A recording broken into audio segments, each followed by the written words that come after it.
All right, there we go. Good morning, Tam and Lord Bramber. Good to see you both. Welcome, everybody. Oh boy, it has been a morning. So, I woke up late. Everything has been wrong. I turned my computer on, or rather, I took it out of sleep mode and discovered that I didn't actually exit the game yesterday because I was on a rush to get out to do my work. So I have no idea what the hell's going on today. It sounds like everything's gonna go wrong. I even meant to wake up early so that I would have some time to rebuild some characters, but obviously that hasn't happened. Flying around while collecting housing items. Oh yes, everyone's getting ready for the housing stuff. I forgot about that entirely. I don't even remember what we were doing. Right, that was the main thing. Try to get the last 500 points so we can level up one more time. Early access open today. Ah, that explains things. Okay, I think the only thing we need to do in camp right now is just check in on Sociel, because he's the only one who... Oh, now he's out here again. Did somebody else come in here? No? Okay. Alright, Sociel, let's hear your backstory. I vaguely remember some of it. Good afternoon, Commander. How can I help you? Well, we've been traveling together for a little bit. Tell me about yourself. To be honest, I don't have much to tell. I had done little with life until I'd met you, but if you want to know anything, just ask. Where are you from? Andoran. Grew up in the outskirts of Carpenter. Large, rich city surrounded by gardens and vineyards. Just imagine miles and miles of greenery and fragrant orchards. Sociel inhales with pleasure, as if he could still sense the aromas of his faraway homeland. My family held a small winery, and I worked there from a young age. Pressed juice, did a little carpentry, painted. One day I discovered I could do more with paint than simply cover walls. There was a temple of Shellen nearby. My brother and I would often spend our days there, listening to the music and enjoying the stained glass windows. As a boy, my brother decided to devote himself to serving the Eternal Rose. Our parents hoped that at least one of us would remain to run the family business, but... He flashes an apologetic gesture and makes an apologetic gesture and flashes a disarming smile. Got assignment due today, but once it's done, I'm more or less scot-free for the semester. Sounds great, Lord Brownbear. Always good to hear. Can't be helped. The goddess called me as well. It's all right. I have plenty of cousins, second cousins, and other relatives. When this war is over, I'll go back there and see how they're all doing. So you really are an artist, not just a priest. The cleric smiles shyly. I consider that too grand a word for it. I love to paint, know how to. The Crusade isn't exactly the best place for art. What I managed to draw here is at best sketches. I hope when the war is over, I can turn some of them into real paintings. May I see them? There's nothing special in them, but if you're interested. Haven't gotten to reading the book 2 NPC backstories, but I think Sociel's is mostly one-to-one except when it comes to his brother. Yeah, because as you said, they kind of didn't do much with his brother in the original TTRPG. If you're gonna upgrade Sociel from background character to party NPC, you may as well give his brother a little bit more to compensate as well. Sociel hands you the folder that's filled with pencil sketches. You recognize familiar fighters in some of the portraits. The cleric drew them without flattery, just as they are, but beneath the features that seem boring and even ugly in real life, Sociel's hand has found an inner beauty, power, or dignity. The tired faces of soldiers, covered even with wrinkles and scars, resembles more an army of the angels. There are landscapes in the folder as well. At first you don't understand why these blooming hills, shady groves, and shimmering springs seem so familiar, but you've passed by these places as you travel around the Worldwound, though you saw them darkened and maimed by demonic influence. Sociel's pencil has restored them to what he believes to be their former beauty, which the demons stole from them, and which the Crusaders are fighting to return. He's not a background character. NPC co-stars are a major theme of Wrath of the Righteous. Oh, you met her. Yes, just... I'm not saying he's necessarily background. He's just not player character. But if you're going to be doing a CRPG and you need party members, if you were going to take somebody who was an NPC elsewhere and make them a party NPC, the things associated with their backstory are also going to need a facelift, and that would include Trevor. Instead of working as a craftsman, you decided to take up the cloth. An interesting turn of fate. Sociel nods with a smile. Now, some clerics are proud of tender hands, which have never touched anything heavier than a brush. But I don't think there's anything ugly about hard-earned calluses. Indeed, I should say that saving the world is easier with strong hands. See, I love how I do love the contrast of, here's Kingmaker. Let's show you the worst part of the Church of Sellen through Valerie's eyes. And then you get over here, and you've got a priest of Shellen who probably would be the closest you could get to someone who could get along with Valor. Our DM literally just used Sociel's token and tinted it a different color for him. Oh no. The smile disappears from Sociel's eyes and he looks down, adding, Though I'm sorry these hands couldn't save those who died in Canabras. Then how did you end up in Canabras? Another grim shadow falls over his face. I was hoping to find Trevor in the city, my brother. After he took his vows and was ordained a paladin of Shelland, he departed for the crusade. He wrote home often, everything he saw, the battles, the people he helped. From his letters, I learned that he had joined the Eagles watch in Canabras, but after a while, his letters became infrequent, and then they stopped. We feared news of his death, but silence was the only answer. Not a word from him, or from his command, or his brothers-in-arms, nothing. I had to leave because my dad didn't approve. Oh, he wasn't a fan of your preferences? No, he couldn't stand me refusing to use deodorant. Fuck. Leona, welcome. In the end, I couldn't wait any longer, and I came here to myself to find Trevor, if he's still alive, or his grave, if he should have perished. But my brother seems to have vanished. I've asked the other paladins, but most of them refuse to talk to me. It's very much like they're trying to avoid the need to lie. I do like that dragon walking in. And that's a, what is that, a cocoa? Yeah, it's a coconut, emote. I sent official requests to the Order's command, and yet still I wait in vain for an answer. I even joined the local Church of Shelland, hoping to find out the truth, but then the city was attacked by demons. I assume that some paladins straight up can't lie. I think some of them do take an oath to never lie, so if they're ever in a situation where they know they would have to lie, or in something like that, they literally just don't say anything. It's part of the lawful side of their oath. Oh. Sorry, I had to cough there for a moment. When your brother was preparing to become a paladin of Shelland, did you learn some kind of art too? Yes, Social smiles warmly. He was always a good woodcarver. Toys, whistles, window frames. Our house was the most beautiful in the area, all dressed in wooden filigree, from the railing on the stairs to the wonderbird on the roof. Sadly, this story is all too common. How foolish, with your brother out of the way. If you'd stayed home, you've inherited the family fortune. You'd be living well, not crawling around in the mud. Oh dear. Through commendable persistence in the face of trouble, most would give up. You must love your brother very much to follow him here. You have no idea. I would follow him to the ends of the world and into the abyss itself if need be. Trevor was an amazing man, and I know he's alive. He's far too stubborn to die. I know one day, I hope one day he joins us, and then we will surely try. Alright, and how did you end up in the court of Queen Galfrey then? The cleric looks down. That was after the city was attacked by demons. There was a hospital in our church, and every one of us was prepared to fight to the last to cover the evacuation. But the Mother Superior wouldn't let me join the fight. She sent me for help, and everyone who stayed was killed. Reading the generic paladin oath says you must act with honor, so I'm guessing most paladins just don't lie, though this doesn't exclude them from using deceptive warfare tactics. In Hell's Vengeance, the boss of Book 1 is a paladin. She had a trap door in her boss room. It can also depend on the specific flavor of paladin. Some of them are a little too close to the lawful stupid angle of, I would never use dishonorable tactics either. Whereas others are much more of the, look, I'm not saying fight fire with fire, but a trap door is not the same as demonic corruption. How strict are those oaths? Depends on the god, depends on the DM, and depends on the player, usually. Why did she choose me? Maybe it was because I was new, the youngest and least experienced of the clerics. It wouldn't have mattered much. Or maybe she was giving me a chance to survive while the rest of them die. Shelland be my witness, I did not ask for it. I would have been honored to lay down my life next to theirs. But I ran to the closest Mendevian garrison, and I don't know by what miracle I managed to get there. There were demons everywhere, all of the buildings were on fire. I remember my horse got killed right out from under me while I fought off a shrieking monster. But then I came to, and I awoke among friends. My first thought was that it must be a dream, and in my delirium, Queen Galfrey herself was dressing my wounds. But it was true. 'Twas the queen herself tending to a lowly warrior, and that is how I ended up marching in her army, as we returned to Canabras and the ruins.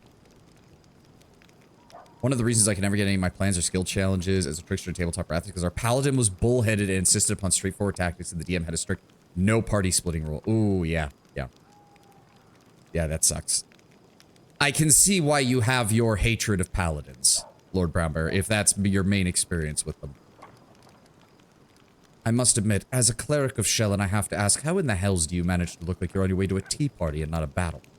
Socio looks down for a few moments, searching in silence for the right words. When I got here to the Worldwound, The word terror doesn't convey half of what I felt. The land itself is maimed and mutilated, desecrated. But more frightening still is what the war has done to the people, to their bodies and souls. Every night in shining armor, there are 100 warriors who are maimed by fear, suffering, and cruelty. Many have forgotten why they're here. They just know the war. When there's a break in the fighting, they drink themselves to oblivion and wallow in the mud. Our men are rotting alive and don't even seek help. Many of them gave up on themselves a long time ago. Socio looks you in the face and you see the pain in his eyes. Don't misunderstand me. I don't condemn them, quite the opposite.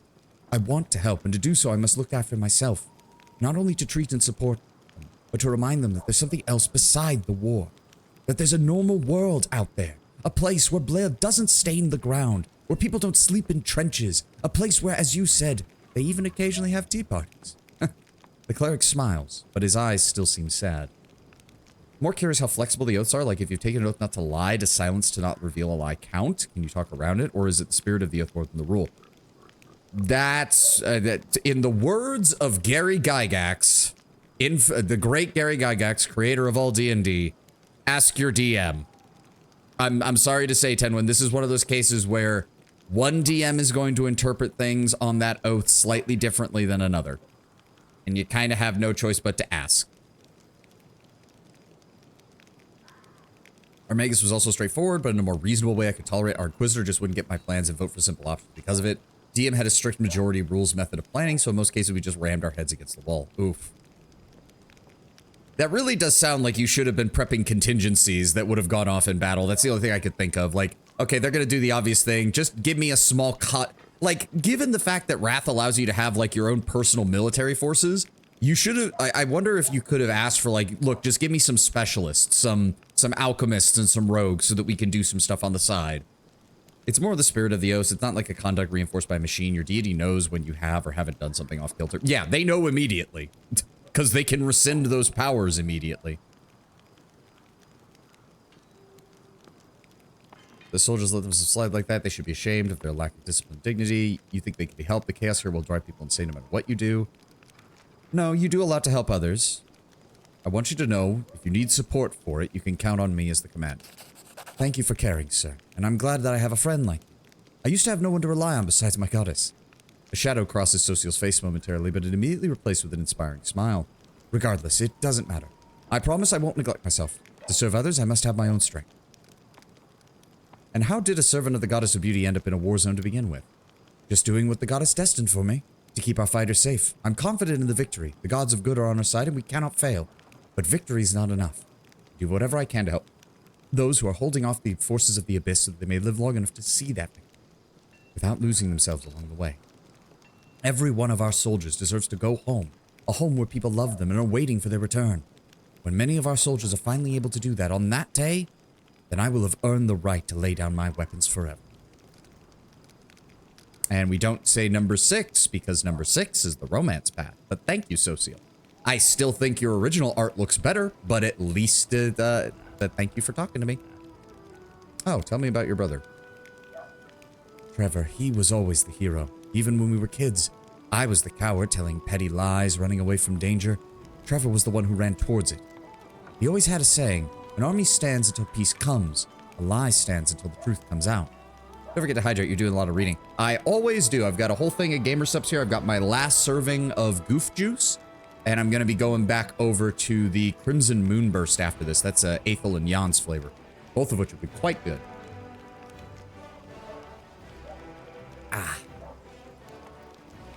Probably missed the DM I said. Oh, no, I saw it. If you're thinking of getting back into Darkest Dungeon, I just read the disc to an actively player-hostile approach to difficulty. Actively nerfing working player tactics seemingly just to ensure they rolls out. Yes, I know, Lord Brown Bear. I know. I am aware. I am all too aware that that is the case. No, as I said, I woke up late, so I had a chance to read it, but I was kind of trying to get everything set up, so I didn't have time to respond to it. Where were we? He never lied. He never let an injustice pass. Never... The cleric's voice trembles and breaks, and he shakes his head. He was 8 when he told our parents he was going to become a paladin. And he never stopped working towards that goal, day after day, never looking back. I remember the day he went off to fight. And I thought, this is it. The war will end. Trevor will defeat the demons, close the Worldwound, but...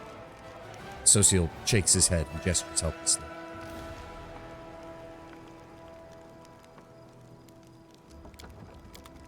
Alright, there we go. I do believe... So, we talked to Nenio, we've talked to Ember, we've talked to Olbrig, we talked... Okay, good. Everybody's caught up on character backstory. Beautiful. We don't have to worry about that. I think... Can't we ask Irabeth about his brother? No, we can't do that yet, I guess. Even though his brother joined the Eagle Watch, but nobody wants to tell us about it. Alright, we should be good. Oh, that's my freaking storage chest. I'm an idiot. Okay. So the only thing I really want to do right now, everybody is loaded up. We've already rested. If I need to redo their builds at some point, I will. Let's go ahead and put Social here. What does he have so far? Selective channel, toughness, armor proficiency, heavy. Ugh. I don't even know what the fuck I should give him. He's not... I recall in Alpha, the initial way you learn more about Trevor was a ham-fisted back and forth from here to Irabeth. I mean, in some regards, that kind of makes sense. She is the head of the Eagle Watch, so him talking to her is not a bad idea about it.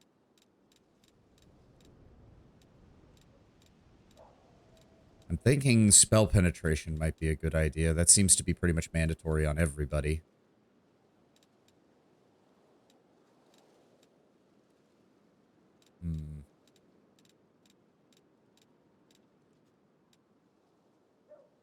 He is a full caster. We could take him down the Dispel line, which would also work with him as a...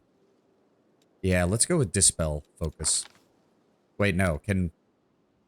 You know, it would help if I knew if clerics could even get Dispel magic. Maybe I should slow the fuck down and actually read before I do something stupid. Yes, he can learn Dispel magic. Thank you, game.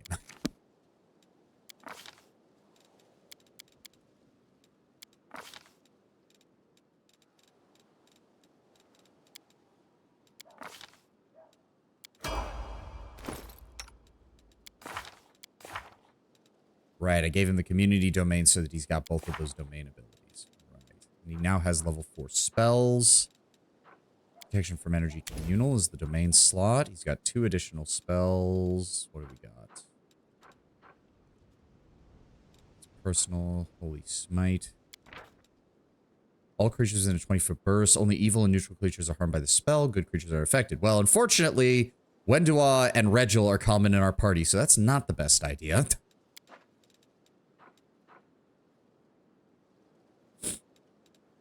So I'm thinking instead... Oh, he does have Forced Repentance as another option. Force an evil creature that does not have the evil subtype. Oh, well, that's not going to work. Never mind. Let's just grab a pair of Death Wards. That's can't go wrong with a pair of Death Wards. And we'll put in some additional Dispel Magics. Keep the Restorations. Keep the Protection from Evils. Give me another Unbreakable Heart, just in case. And Ember. Let's get you leveled up real fast. Yep. There we go. One complaint is that with a 6-man limit and such a variety of party members, spells that target alignment are way less efficient than they should be. To be fair, they've always been a little wonky in the Owlcat games to begin with. It's just that with this particular system, that only makes it worse. Ember, what the fuck am I doing with you right now? Greater spell penetration. It's never a bad choice. Where is it? There we go. And then she gets another level 1 spell. Reduce person, hypnotism, enlarge person, command, cause fear. None of these are really that good.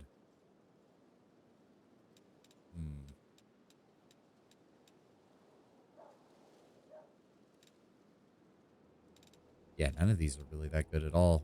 And the problem is, nobody really needs enlarge person, because we don't really have, like...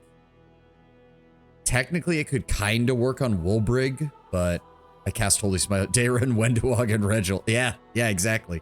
And Camellia, like, even though her alignment isn't detectable, it would still... The spell knows what her alignment is. Just saying. What is this? Roll 2d4 to see how... Oh, no. That's way too limited. Fuck. None of these are very good. Unbreakable Heart. It's good to just have on everybody, I guess.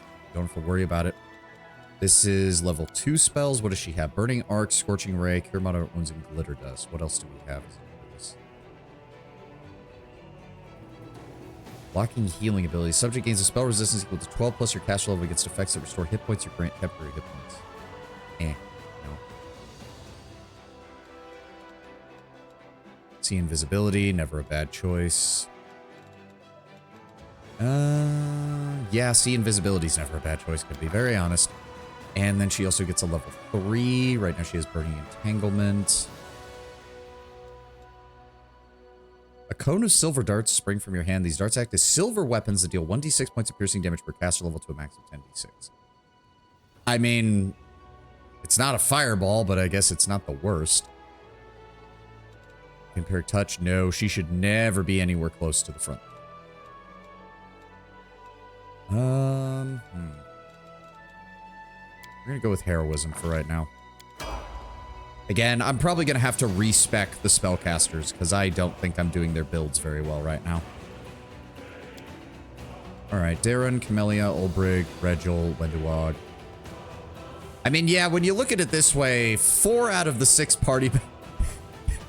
Neutral evil, lawful evil, neutral evil, chaotic evil, neutral good, neutral good. In any other party, me and Ulbrig would be in a lot of trouble, but... Alright, where exactly are we? Okay, so... that Incubus army is going to be a problem. I'm thinking what we need to do is try to clear out as many of these guys as possible before we try that. Why would their alignment fuck with Holy Smite? Because Holy Smite is a cleric spell that deals damage to all evil and neutral creatures in an area. 4 of my 6 party members are some flavor of evil. Yeah.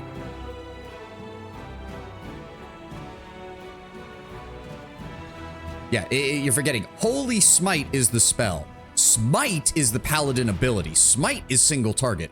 Holy Smite is literally an AoE version of it. But the AoE version is only usable by clerics.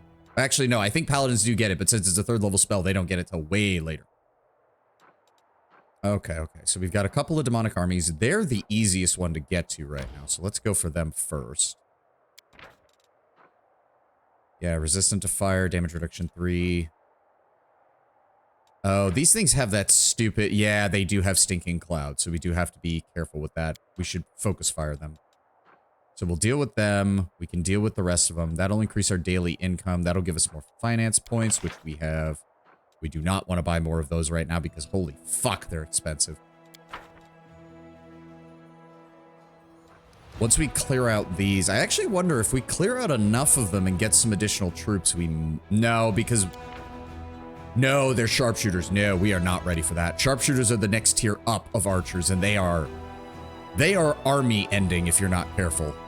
So yeah, we're going to focus on just this set of armies here, which we can sort of headcanon as these are the forces that are trying to regroup to head back to Dresden to reinforce it. So if we wipe them out, we cut Dresden off from reinforcements, and then we can push forward.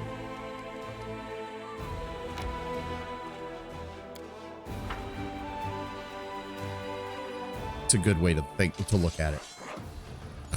All right, target the Dretch. Give me Scorching Ray. And shoot. Good. Give me Smite Evil.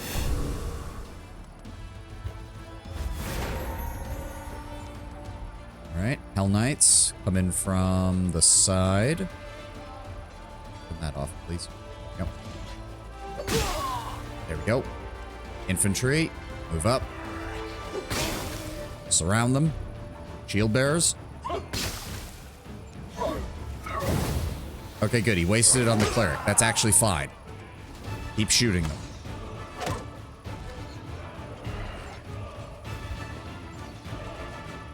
Alright, let's have the cavalry swing around in case I need them to attack.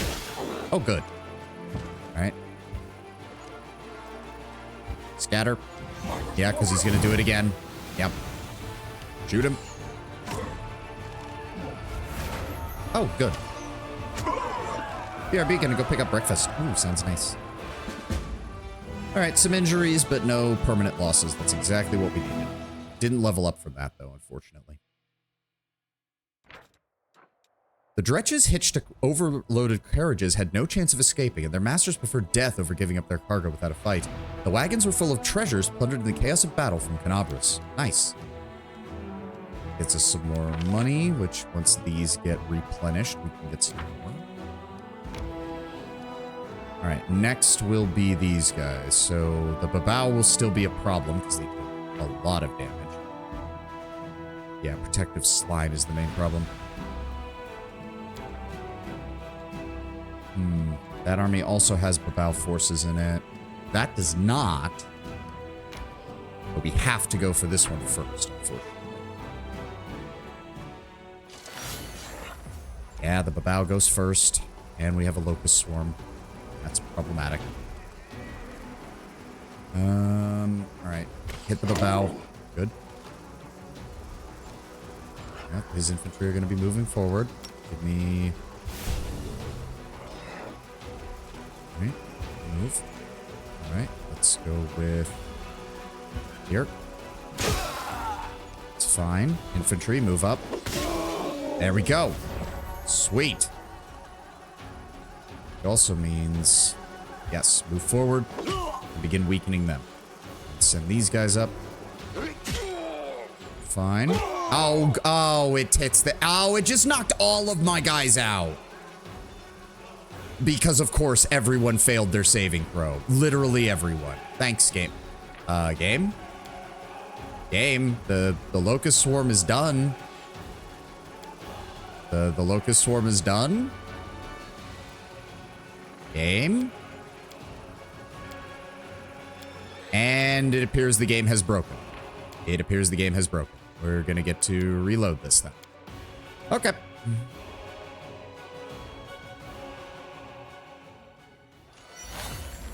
Well, thank God for the autosave. Alright, well, now we know. Vaporize them with fire, please.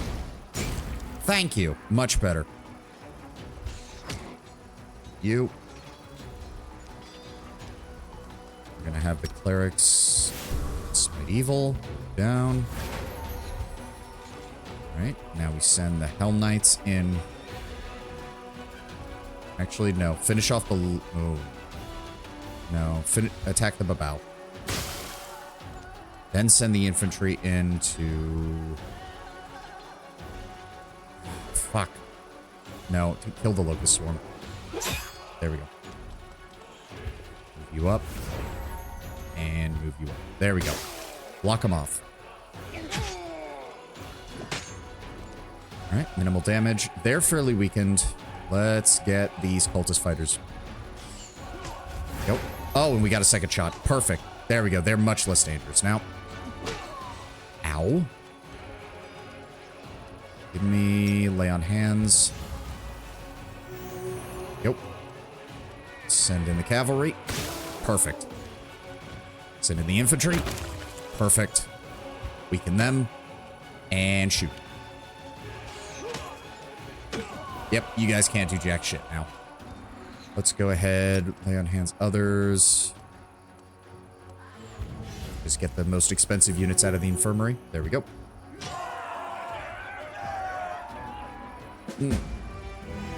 Yep, 3 injuries, all healed. We're good.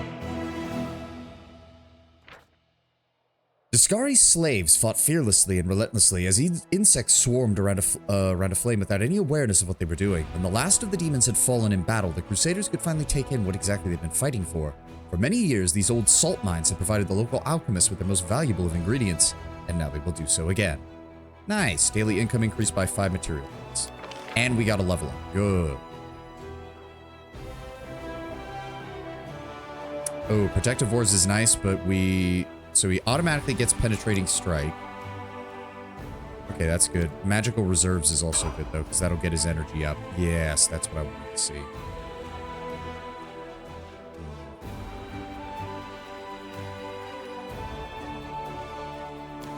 Those are our backup troops. We can't use them. So he needs a lot of experience to get to level 6, which means he's probably not going to hit level 6 before we get to resin. Okay, so what's this? This is basically a stronger version of the army we just fought. So we should be fine. Basically, as long as we can take care of the demons first, we're perfectly capable of handling that. Or do we go after the undead first? The undead might be easier, except for the fact that that's 123 giant flies. Is that regular zombies and ghouls? Okay. And then we have this, which has Chill Rose, Hide and Tuss, and a Belt of Giant Strength +4. Would like to have that Belt of Giant Strength. That would be nice on Olbrich.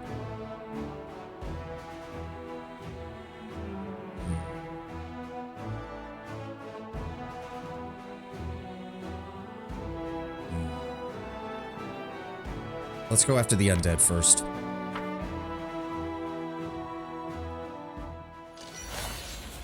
Yep, flies move forward first. We got ghouls, we got zombies. So let's try to weaken this. Good.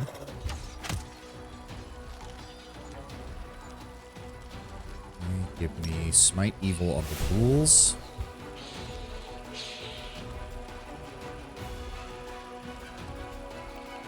Giant flies are actually... No, I'm going to have my infantry take care of the giant flies. I need you guys to take on the ghouls. Good. Oh, good. He got a second attack. Perfect. Thank you, high morale. And then we block off you. Zombies are going to move forward. Good. He's attacked the infantry. That's fine. Have our archers... pick off the ghouls. Perfect. Oh, good, and we got a second shot. The zombies don't have much in the way of damage. Let's go ahead and weaken the flies. Send in the clerics. Oh, sweet. High morale. Another attack. Now send in... Damn it. I was really hoping that would kill them. That's fine. We're good. We're good. Forward. Good. Okay, yeah. No, 63 zombies barely do any damage. They're literally just there to absorb fire. So they really don't have a chance of killing us. Got hands other. Get those footmen back up. Thank you. Cavalry, engage. Infantry, engage.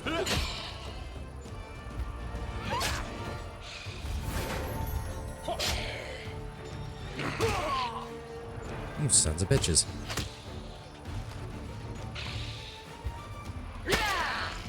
There we go.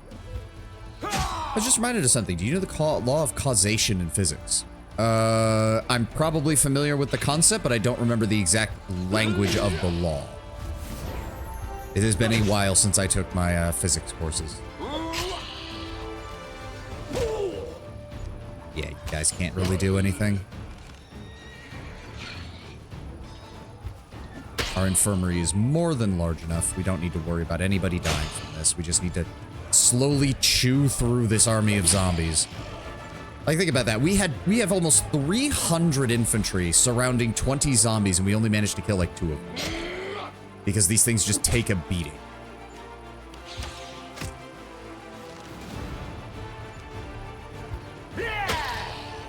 There we go. There we go.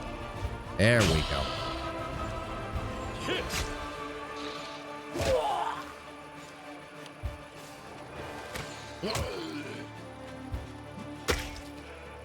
Jesus Christ. 3 zombies and it took us that long to kill them. There we go. Yeah. 2 injuries, 2 replenished by the infirmary, whole army wiped out. Good to go. I do actually really also appreciate that almost every single one of these fights has a little lore blurb as to why this fight was important. This old Circorian graveyard was ravaged by a group of flesh-eating ghouls. They mangled the corpses or turned them into the walking dead, but the valuable items buried in the grave proved to be of no interest to them. So what did we just get? Magician's Ring. This ring grants the wearer a +5 competency bonus on the use magic device skill check and increases the save DC of all spells of the illusion school by 2. Oh yeah, that's going on Nenio at the first available opportunity. Okay. Now we have one more army over here.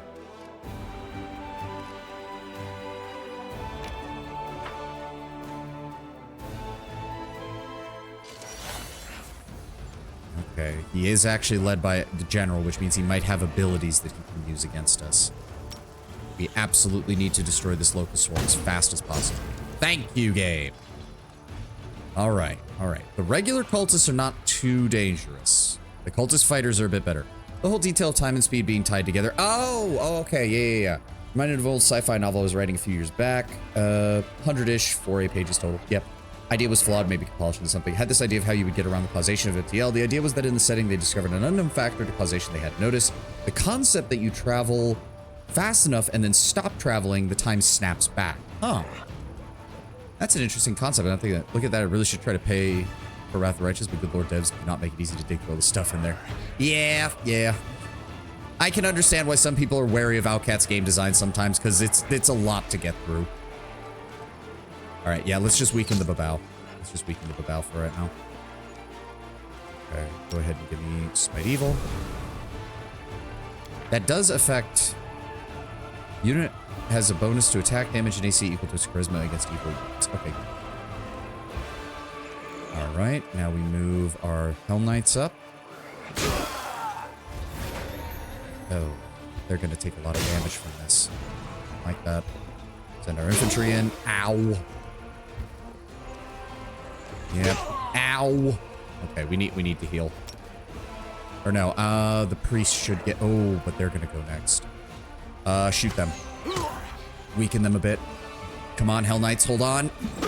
Okay, good. They didn't take nearly as much damage as I thought they were going to. Lay on hands others. There we go. That's exactly what I wanted to see. Go after the fighters. Oh my god. Ow. Taking damage. Ow. We're still taking damage. Weaken those fighters. Good. Good. Heal the Hell Knights again. There we go. Infantry. Almost. Oh, good. He gets stacked again. Kill some of those cultists then. Ow. Okay, that's not good. I don't want to lose this whole unit. AKA, you regain a portion of the time when you stop traveling. However, due to not traveling fast enough, the snapback phenomenon was so minuscule that it wasn't noticeable. But when you travel at FTL, when you exit FTL, the proportional speed made the snapback equally proportional, meaning that when you stop traveling FTL, you would gain a majority of the time lost. Differential being measurable in plank time, the smallest measure of time possible. Huh. I wonder if, under those kind of rules, Tenwin, I wonder if that also means that you're actually rewarded, in a sense, for jumping really far distances to get the maximum amount of time back possible. Making short jumps actually inefficient because you actually lose more time in the process. That would be an interesting idea. Last time when I played, I bounced off when they put me in charge of this mode. As a person who played a lot of Might and Magic, this mode is just bad. Oh, it absolutely is. Like, as somebody who doesn't play Might and Magic, this mode is just kind of non-offensive. But I've seen people play Might and Magic 1990, and I'm well aware. I can definitely see why people who are used to the Might and Magic style look at this as an abomination, because it's basically baby's first Might and Magic, and it's not even that good. I'm very good with the theater of the mind, though, so, you know, I'm just imagining my army marching around killing things, and I don't really care for the mechanics one way or the other. All the cultists will die. That's all there is to it. All right, let's...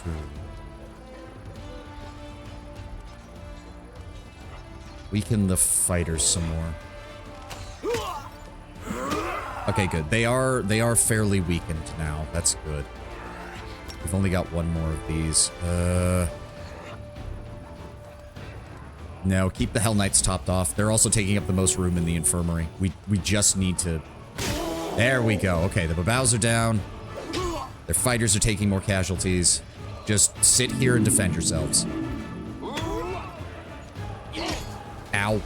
That's still not good. All right. They can handle the cultist fighter. Start weakening the mob over here. It was more about speed than time spent. If I understand, time dilation's more about the time you spend in FTL. Well, yeah, but that's what I mean. Like, if you spend more time in FTL by taking longer jumps to get from one place to another, then you've actually created an interesting, faster-than-light explanation that would encourage longer jumps to further away destinations rather than short jumps to close destinations, because the only way to get most of the time back that you would otherwise lose is to spend more time in the FTL. I'm not saying it's perfect, but it's an interesting contrast to, like, every other FTL system in most sci-fi. Let's move up here. Oh, sweet. Good. Use your second attack and weaken them. Good.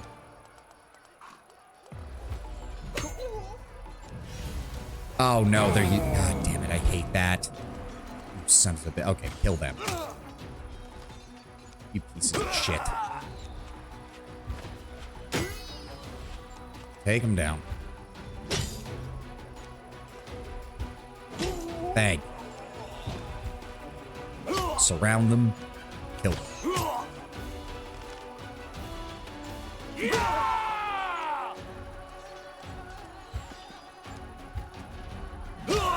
There. Most of the sci-fi just ignore the law of causality because laws of physics tend to be a bit of a buzzkill. I mean, that's not surprising. But yeah, we got everybody. Our infirmary managed to handle all the injured. And we wiped out another force of Discari.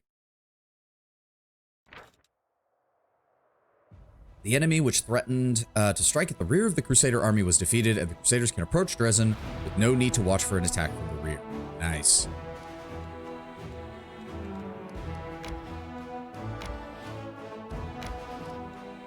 And we do have Heaven's Edge, Marked Rock. We do have a couple of areas to get to over here.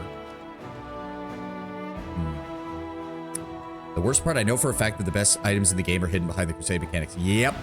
Yep. Some of the best items, some of the best early game items especially, and some of the stuff you need for late game better items too. Yep. See, again, this is one area where because I didn't play Might and Magic, I just consider the Crusade mode kind of inoffensive, but yeah, I can definitely see why people who are more in tune with that style of gameplay just hate this. I perfectly understand why. And it's a shame because I have to give Alcap props, 90. I have to give Alcap props that they've done this. They've done some kind of major side mechanic in every game they've done so far, and I really think they are trying to improve. You had the kingdom management stuff in Kingmaker, which had its issues, but at least tried to flesh out that your kingdom was, you know, a kingdom. You had the Crusade mode here, which I think does a okay job of showing you leading an army. It just isn't very intuitive, and it isn't very descriptive. Though it does allow you to customize what army you want over the course of the game, which is nice. And then, of course, in Rogue Trader, we have the whole managing your Rogue Trader empire, which I think has honestly been the most successful of the three, because Rogue Trader, they actually managed to intertwine a lot of the how do you build up your planets, and how does that link into how your character operates as a Rogue Trader. Then we have the ship battles, which suck ass. They're passable, but yeah, they're not very good. C-, I think, would be the way to put the ship battles. C-, which is about where I would put this as well for different reasons. We're going to try our luck against these giants over here and see if we can take them down. There's only the 3 of them, and we have ranged firepower. We also have the advantage that large creatures take up 4 slots, which means he cannot move through here, which means we will have the full advantage. They do have a lot of health, though. Extremely slow, overtuned to hell and back, and such a massive pacemaker. Like, I want to do quests. Yep. I wanted to right-click on them, but thank you, game. Blow through. Melee attack will do full damage to the target and half attack damage to all enemy units in a cone behind the target. They also have rock throw, which is a problem. Ash leprosy. Ooh, that's bad. They have a very high ace. They deal a shit ton of damage. And they have 700 hit points a pop. Okay, we're going to have to use some fire support on this.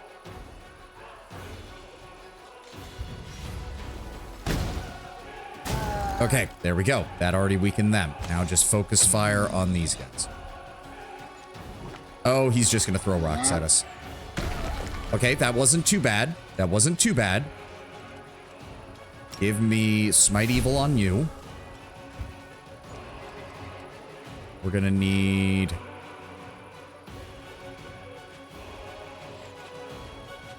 We're gonna need to move the cavalry here and engage on the flank. Then send the infantry in the center.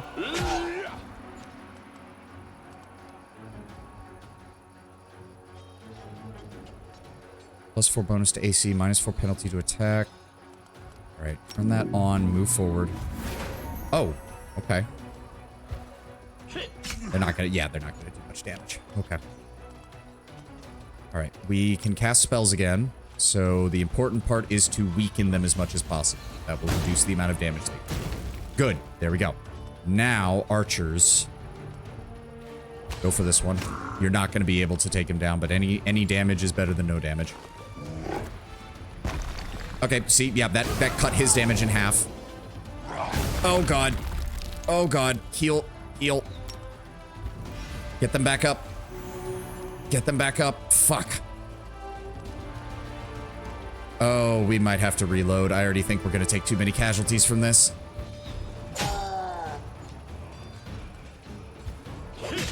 Yeah, we're not doing enough damage. We don't have enough archers. We don't have nearly enough archers.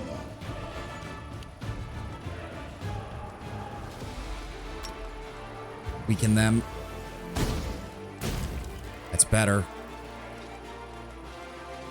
Yeah, our archers just aren't doing enough damage. Like, nowhere near enough damage. Okay, that at least took him down to 1. We're about to take more casualties, though. Ow. Ow. Ah, okay, yeah, no, nope, nope. We're not losing the Hell Knights. Nope.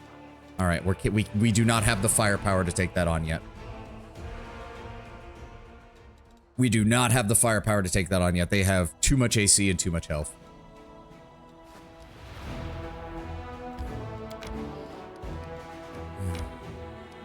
Oh, and we can't move anymore. All right, time for the party to start doing things.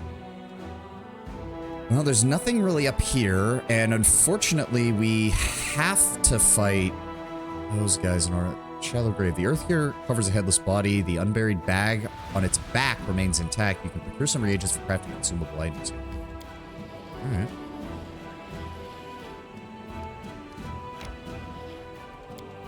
Really? There's nothing else? Huh. Oh well. You may want to wait a week or two, hire more troops. Yeah, yeah. Well, unfortunately, that means we... Oh, good. We can sneak around the edge of here and head over to...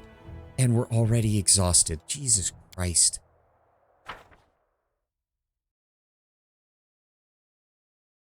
Well, luckily, there's no fighting in this area, so it's not like we have to worry. Beautiful. Time for a story moment. Why couldn't all these aristocrats just stay in Canabras? Why are they having a feast in this accursed place? Save the underground hideout for the absolute last. I vaguely recall that one being a pain in the ass, yes. About a year ago at my last birthday party, I assured you all that I nurtured a deep-seated hatred for boring people who give protracted speeches in the misplaced belief that their inner thoughts are of any interest to anyone but themselves. Now I am a whole year older and also a full-fledged crusader, an honorable position that requires me to be as dull, pedantic, and vexing as I possibly can. Therefore, a speech it is. The revered cleric Nestrin, my guardian and tutor, often told me that those who live a sinful life may expect to join the abyssal hordes after they die. This is why their path is the most despicable of all. A part of their soul may return to Mendev in the abominable form of a demonic invader. I mean, technically no, because as far as I know, you have to be particularly chaotic or aligned with a specific demon lord in order to be sent straight to the abyss.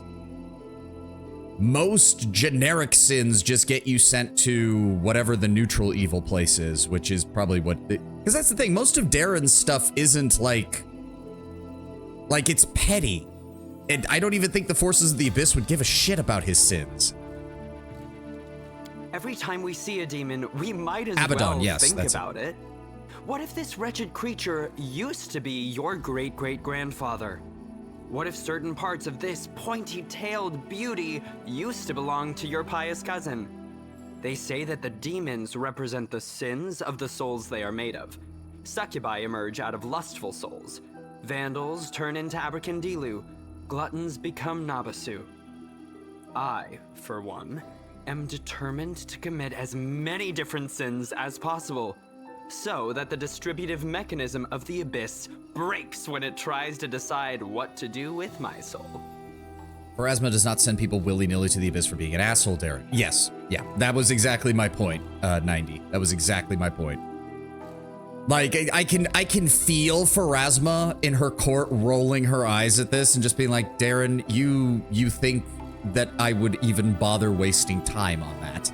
That is really dumb. I mean, yes, but I don't think this is Darren's actual philosophical thoughts on the nature of the Abyss. He's just shit-talking. You, my dearest guests, will be my assistants in this complicated task. Eat, drink, and indulge yourselves in whatever vices you can. Let nobody leave this house as righteous as they entered it. Live every day like it's your last. After all, nobody knows when that day will arrive, do they? It's not unheard of for crusaders to corrupt chaotic evil, or for demons to steal souls unduly. The last step of Aurilu's corruption was skipping the long game and just using abyssal energy to turn people while they still live. The game says the fail-state of Book 1 is her using the Wardstone energy to turn everyone within the aura into half. Yeah, that would do it. That would do it. That's taking the whole abyssal corruption is radiation thing to, you know, up to 11, basically. Darren smirks, finishes his cup of wine, and tosses the glass to the ground. I mean, if this was 40k, on the other hand, yeah, if this was 40k. Although, funnily enough, if I recall correctly, the Chaos Gods do get really annoyed when a soul has, like, personally pledged to multiple gods, because it constantly causes problems for them. It's also how they did get one of their most annoying of demon princes, which is Be'lakor, because Be'lakor is one of the few true demon princes of Chaos Undivided, and none of the Chaos Gods like him because he technically doesn't work for any of them. How interesting. Inquisitor Leota whispers in your ear from behind. What do we need to do, Inquisitor? Now that's the hardest part. I need to deep dive into the past of this place, which requires casting several different spells over some time. It would be very convenient for me if no one interrupted the process, especially the Count himself. I don't think he even remembers my face, but a suspicious stranger casting unknown spells would still attract his attention. All in all, all you want you to do is distract the master of the house. Right now, he's playing host in the very place I'd like to start with. Do you see anything of interest so far? Nothing really. I just took note of a few things. I attempted to find out whether any unusual mysterious event has happened to the Count over the last 10 years. During my conversation with his various acquaintances, 2 people noted that he never speaks of the revered Nestrin, the priest of Iomade, who was his guardian and tutor. Yet he just mentioned Nestrin in his speech, whatever that might mean. On the other note, are there any pages for character ideas / good builds for beginners in Wrath? For beginners, no, and that's part of the problem with Wrath. I've seen plenty of sites that do like hardcore unfair compliant builds that also make no goddamn sense as far as like intuitive character design.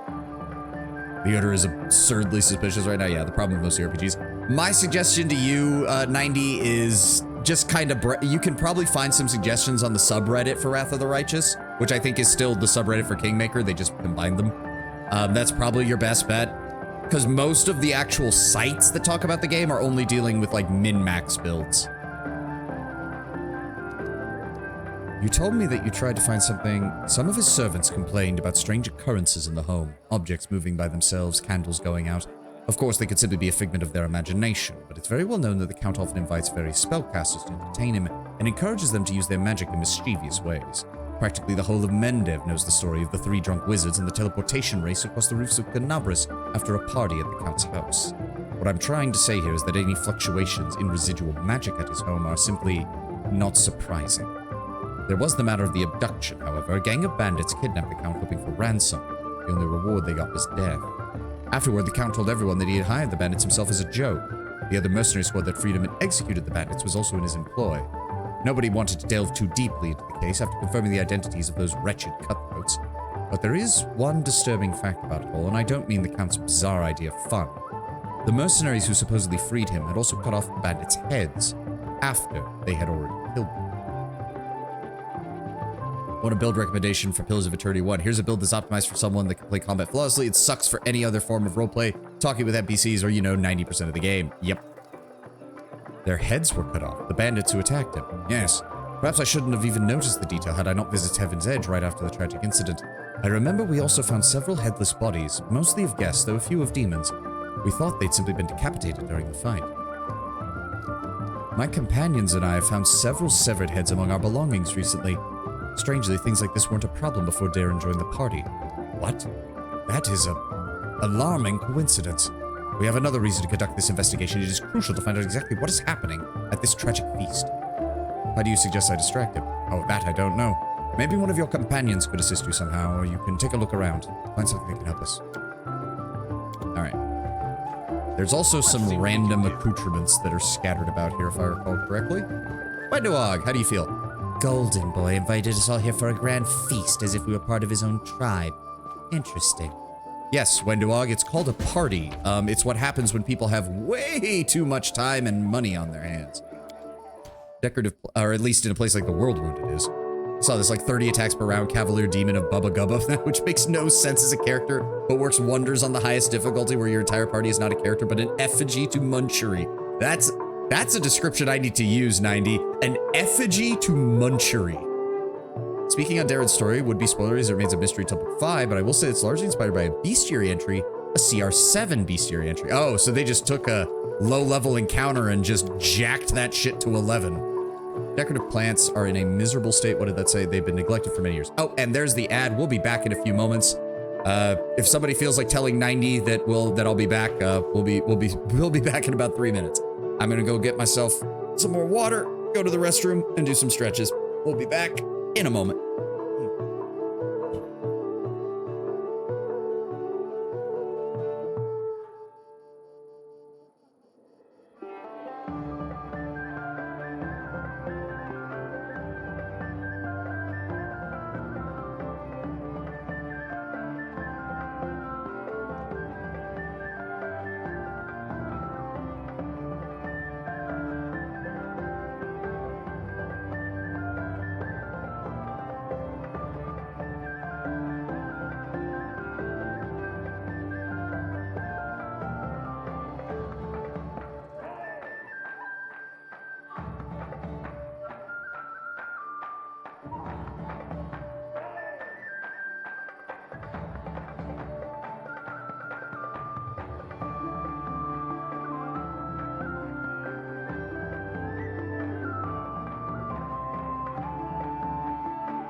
My DM insists that we as a group have met the CR7 monster, but I don't remember it all, meaning it was insignificant enough for one of us to have forgotten it. Yeah. Hey, I mean, to be fair, Lord Bramber, that is something that good CRPG designers can do, which is they can look at a tabletop setting, take one aspect of it, and turn it into an entire story. Like, that's something CRPGs are really good at. I think the game is still good on lower difficulties where you don't need to worry over builds, but I love the CRPG munchkinery, so yeah. Oh yeah, like, I have no doubt that we're going to hit a point where this build is going to be utterly broken. We're just not quite at that point yet. That's really all the difference there is in a lot of these builds when you're playing on normal difficulty. It's usually just a matter of your build will eventually come together. It just hasn't come together yet. As long as you don't purposely fuck up your build.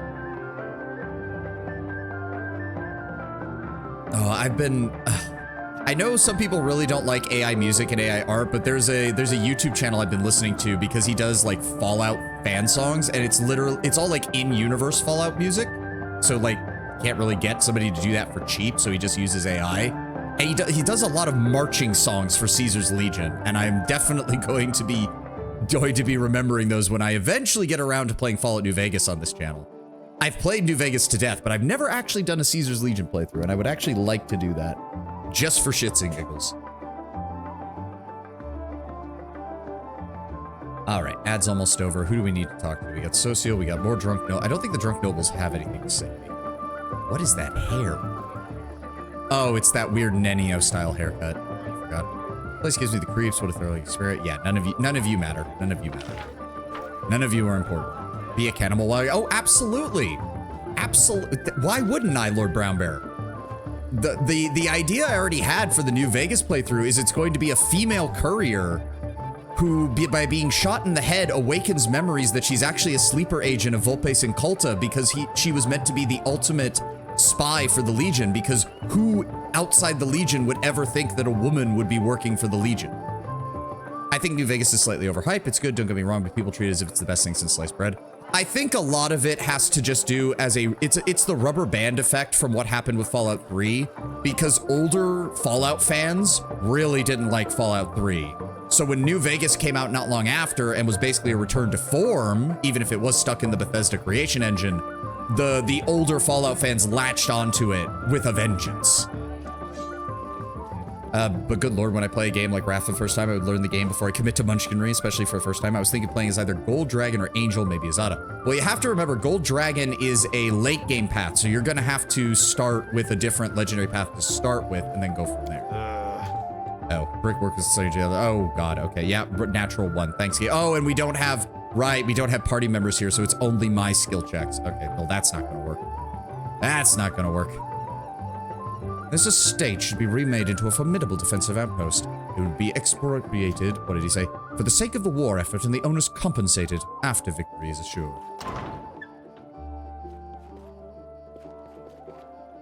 I remember there being some things in here.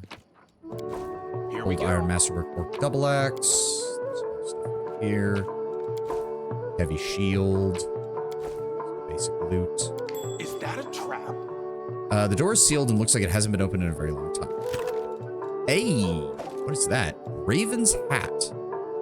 This hat grants the wearer a +2 profane bonus to intelligence. Whenever they cast a slow or haste spell, it is quickened as though using the quicken spell feat. Additionally, once per day, this hat can make any spell quickened. The hat can only be worn by non-good characters. Oh. Interesting. Wand of Mirror Image. That's good. A Wand of Mirror Image? Oh, that is very good. And Scroll of Echolocation. Okay. Dredgel at least is in favor of compensation. Of course. Again, lawful. You have to remember, lawful.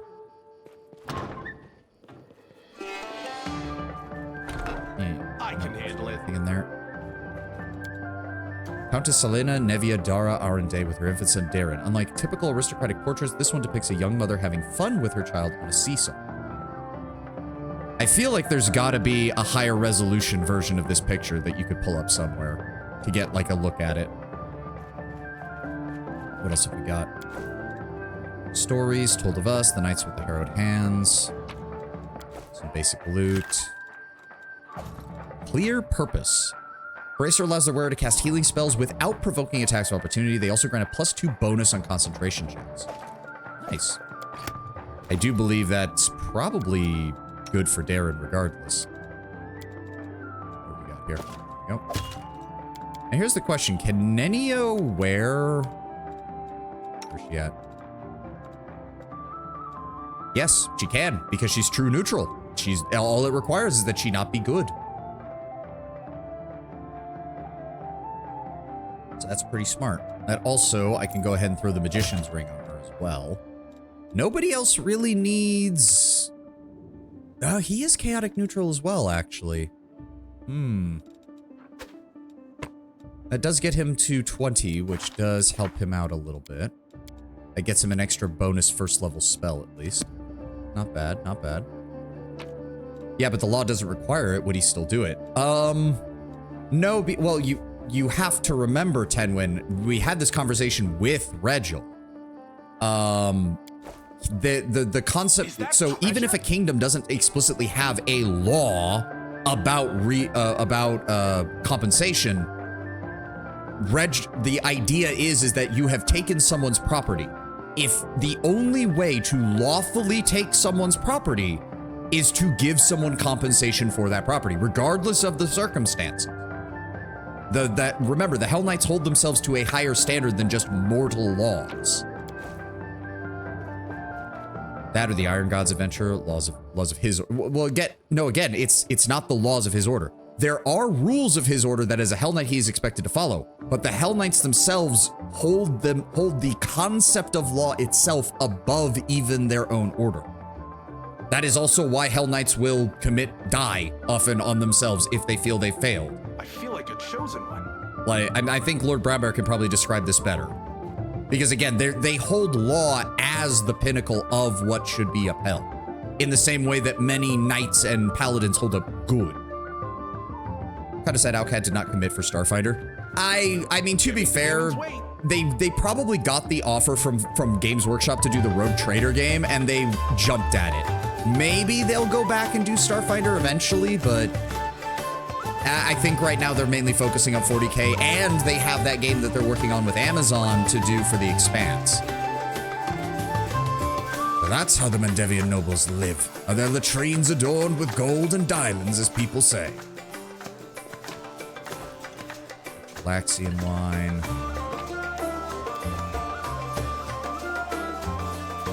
Everything here's just sparkling. I'm gonna take a look at that thing and put it right back. Honest. Sure. I do know there is a Starfighter game in the works. Oh, okay. Well, I hope it works out. I'm not as familiar with Starfighter. I'm even less familiar with Starfighter as I am with Pathfinder, but still, wouldn't be adverse to it. They operate under the measure in the chain. I don't know it super well, but it's partially inspired by Hell's Hierarchy. Yeah. Door sealed. Looks like it hasn't been opened in some time. I'm assuming that's the same for this one. Door Let's see sealed what we has been can opened do. in some time. Yep. Melia, you got anything to say? I adore this estate. So much beauty, so many quiet notes. Oh, okay, so we can't get around there. There's nothing else up here, so we just need to convince Darren to not be up here, basically. Starfighter First Edition is a halfway point between Pathfinder First and Second Edition. It sort of turned me off when I looked into it. Yeah, I can understand that. Darren, who has been watching the Gets with an unreadable expression, turns his head towards you. Wood says in a casual tone, like he's continuing a conversation that was interrupted, I have always considered myself an aesthete, not a hero. When doomsday comes, I thought I would pour myself a glass of 100-year-old wine, sit in the front row, and watch the world burn. Playing the violin was also an option. Now I'll be damned if I know how I ended up in the Fifth Crusade. How did I become the companion of a hero chosen by Iomade? Sometimes the most casual occurrences dictate our fate's course. I'm afraid that is not always the case. Sometimes it's dictated by alien and wholly deliberate forces. Tell me more about Heaven's Edge. The estate was once a truly beautiful sight. Lush gardens, placid ponds. Darren smiles briefly. It's a genuine smile, quite different from his usual half-smirk. The house itself is not that large, however. The land was part of the border region even before the Worldwound. My ancestors took that into account when they laid the foundations. The larger the mansion, the harder it is to defend. I'll gladly give you a tour, but I'm afraid there's not much to see. Didn't have much time, so my servants only managed to clean up this yard, the Great Hall, and a handful of rooms. There's nothing really interesting about them, except perhaps the magical firefighting system powered by water elementals. Not sure it's still functional, though. If you're going to distract A-Rod, he'll appreciate it if you're at least fun about it. Fair.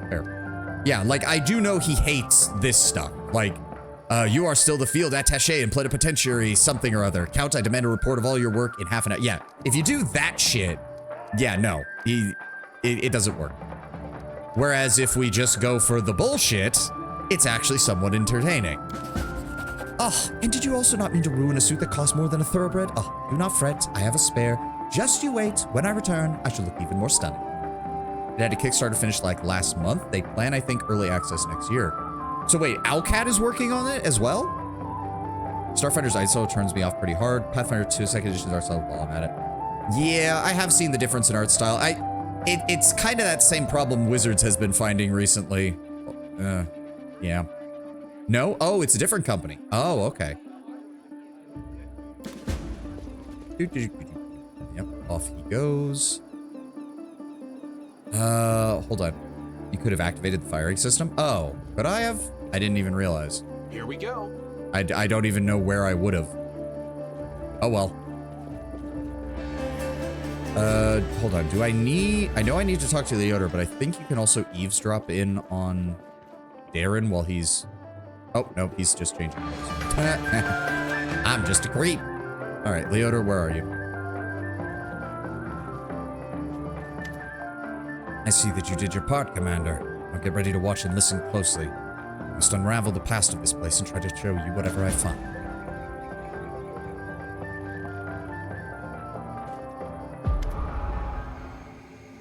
The hum of voices, laughter, and music begins to fill your mind. Then the visions come, fragmented and hasty at first, but eventually coalescing to reveal a single face. It is a woman of stunning heavenly beauty and delicate features that instantly tell you who she is. The family resemblance to Darren is obvious. My dear guests, as the Lady of Heaven's Edge welcomes you all today, I hope this day is as bright for you as it is for me. Because on this day, my only, precious, if somewhat arrogant and utterly beloved child was born. A child is usually the reflection of their parents and caretakers. Countess, will you allow this humble tutor of the young man to address the guests and the man of the hour as well? A new face appears. It's a handsome older man with a strong and dignified posture and a voice that emanates power. Can't we just have one day without your sermons? It's my birthday after all. 10 years ago, the young Darren had an utterly angelic appearance. His table manners and expression lacked the dignity of a true angel, however. Day, I'm sure the revered Nestron only wanted to hug you and offer you his best wishes upon your birthday. Wait, what was that noise? Yep, and it's a Lilitu. It's using the same model as Minago, but it's most likely not Minago, I'm pretty sure. The shrill laughter begins to ring in your ears and reverberates in the base of your skull. In the vision, a Lilitu appears before the guests of the estate and gives them an exaggerated, scornful bow. The sorceress of evil has come to your celebration as well, mortals. Did you prepare a treat for me as well? What do you want, spawn of the abyss? I've already done everything I wanted to, you tottering cleric. Don't you notice anything odd? The plague in your wine, in your food, in the air, in your blood. Soon you will all die. You can pray to your pathetic goddess and call upon every healing power you want, but they're not going to help you. Nothing will help you. I'll even give you a chance to see for yourselves, and when I return, oh, the grave realization will have already sunk its teeth into your throats. How I love watching mortals in their final desperate hours. The demon finishes her speech with an air kiss to Darren, making him freeze in horror, and disappears. Minago's design is basically inspired by the default Lilitu entry. Yeah, I figured. Leodor shakes his head and slowly exhales, rubbing his temples. First appearance of the disease, and its perpetrator, Lilitu, one of the many accursed sisters of Minago. Everything I've seen matches the official version of events. Check that demon's hard drive. See, here's the problem, Lord Boundbear. She's from the Abyss. And see, I could imagine that hell can operate on prison rules. And we all know what happens to certain individuals if they do things to kids in prison. I don't think the Abyss has even that, unfortunately. Who were those people that we saw? That would be Countess Selena Arende, Darren's mother and one of the most beautiful women in the history of Mendev. She was an Aasimar, just like her son. The old man was the esteemed cleric Nestron, our Count's guardian and tutor. Isn't the Abyss raw power? That's as you progress through the hierarchy, Tenwin. The amount of power you have initially is based on the amount of sins you and the other, whatever, the larva that you consume at the time have. It's weird. It's weird. The formation of demons is disgusting and weird. Brown Bear could probably explain it better, but basically every soul that gets sent down becomes a larva. The larva then devour one another. If you are powerful, your sins. I meant more, if you're powerful, your sins don't matter. That's if you make direct pacts with demons. Because if you make a pact with a powerful enough demon and serve them well enough and have enough strength, you can kind of skip the larva stage and they can reform you directly into a demon. But it's very rare, and a lot of the times when a demon makes that deal, they're lying out their ass that they have the ability to do it.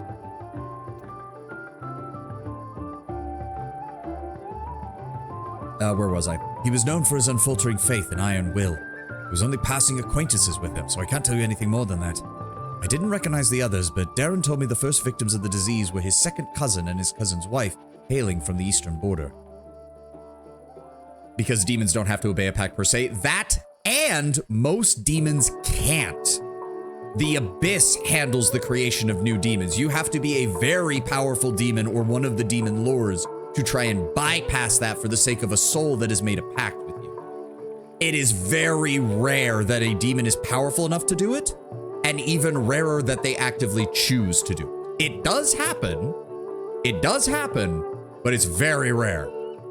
The demon lord Lucas, could I assume? If he's so inclined, yes, but again, the vagary, because again, chaotic. So 2 followers of Discari might do almost the exact same things, rise to the exact same levels of power.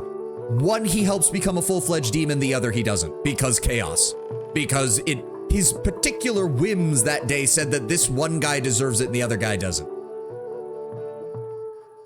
Excluding when a demon lord claims a soul, chaotic evil souls sent to the abyss become abyssal larvae. The larva will absorb energies, possibly merging with other larvae, until they become a demon with its sins most closely match. Especially weak demons like dretches may form faster. More than one dretch can even form from a single slothful soul because they're so weak. Yeah, there we go. Thank you, Lord Brown. Surely the clerics could have done something. I can't say for certain, but I believe there was nothing that could have been done. Magical diseases are difficult to cure, and the plague struck fast. We need to find out what happened next. What now? I can sense the aftershocks of every strong outburst of emotion and memory somewhere in the west wing of the house. Something must have happened in one of the rooms. Check if anyone is in there and distract them if needed. Yep, lure Darren out of his room. Yep, these guys are all going off. Wonder why the demons attack. Oh, right, some of the dialogue does change when you move them. That's one good Dan. The Golden Boy's ancestors must have been powerful, given the kin are still so prosperous. Yeah, I mean, it's kind of implied Darren's family has been part of the military of Mendev for a long time. Darren's just like the only one who hasn't done it. Mendevians sure like to put on airs, but they know how to throw a party, I'll give them that.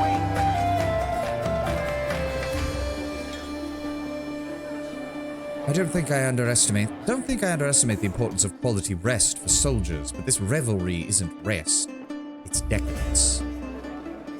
Demons can facilitate or even interfere with the process. Baelors especially will do this to prevent other Baelors from being formed. In one case, a prolific and terrifying serial killer upon his death was ascended directly by Lamashtu, not just to demon, but to a nascent demon lord, the Night Ripper. Yeah, see, like, once you have enough power, you can kind of fiddle with it. But the Abyss will just keep making demons regardless. And it will follow its own damn rules in the process. Darren arches a brow at you as you enter the room, but he doesn't seem to be disturbed in the slightest by your entrance. He's not trying to cover up or get dressed any faster. Commander, I assume you have an urgent matter that requires my attention. I see you managed to get this room cleaned up. What is it? Darren casts a look around the room as if he had never really seen it before, then shrugs carelessly. Oh, random room. I told my servants to make some of the rooms ready, and this is the room they chose. Let me see here. I think you should return to your guests. It isn't seemly for the host to leave them unattended for too long. I want you to make a list of the guests and ask them about their opinion on the crusade. Okay, so that's the boring option. This was always the one I liked. I am absolutely confident that you won't be able to persuade Sela to dance with you. Oh, I can imagine it. A lady graciously tearing down the curtains with her shield, her armor clinking melodically to the music. Oh, I wonder if I could keep a straight face and keep drip-honeyed words in her ear for the whole dance. Oh, you've given me a brilliant idea. And off he goes. Also, if I recall, Sela has one of the best moments in this because she actually can dance. Was that a squeak? It was closer to a squeak than I'd have liked, but hey, we're keeping it in there. Also, Tenwin, I want you to look me in the eyes and tell me that you think Darren doesn't squeak. I don't know what the context would be behind the squeak, but I want you to really look me in the eyes and tell me that he wouldn't squeak. I see you were able to do as I asked. Prepare yourself. This vision might be rather difficult to watch.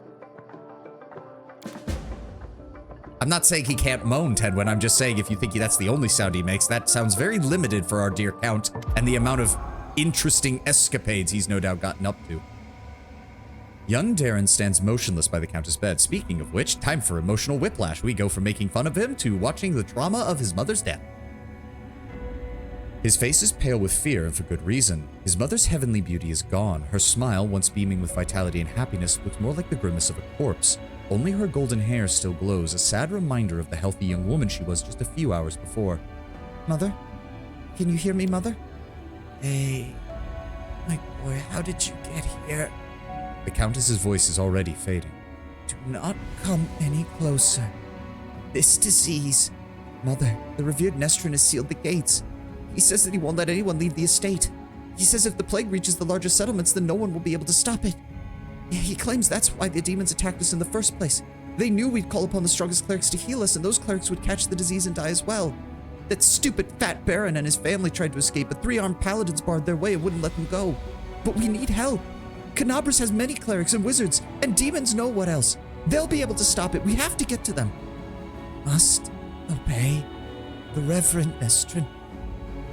We are the lords of Mendev, and we protect our people. If the plague reaches Canabras, then thousands of innocents will die. I don't care about innocence. Darren's voice rises to a shout. You're ill, Mother. You're dying. Tell them to open the gates and we'll take you to Canabras. They won't listen to me, but you're the lady of the state. They can't refuse you. I cannot. I must leave. My dearest, don't lose hope. You can still. A convulsion overtakes the Countess's body, and her last words are swallowed by a long, guttural groan. Leodor wearily rubs his temple, but his face is unreadable. Well, now I have an answer to one of the questions. Nobody went to Canabras in search of help, because the revered Nestrin didn't let them. He valued the safety of the city and the country more than the lives of his flock and the estate. That was a difficult choice.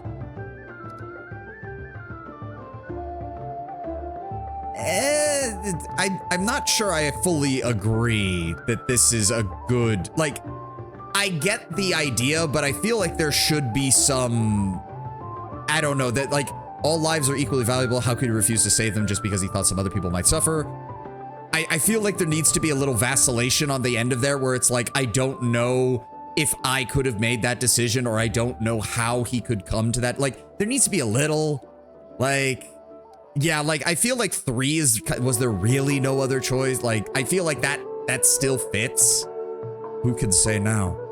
They could have sent one of the paladins to bring help from Canabras, assuming the Knight of God was immune to the disease. Perhaps Nestrin thought he might need them to maintain order. Or maybe he understood that the demons would not allow anyone to leave anyway. Or maybe the plague was so strong that it could mow down even those most righteous of warriors. We will never know if any of these hypotheses are true. Leodor rubs his chin thoughtfully. I have never been in the revered Neverin's position, but I do know the price of such decisions, especially those you must make quickly. We have no right to judge him, but we must continue the investigation. The next site I need to examine is the Great Hall itself. That is where we found the remains of Nestrin and the demons. I assume that he killed them in the confrontation, but we must make sure of that. I'll need you to help me clear the area so we can study it.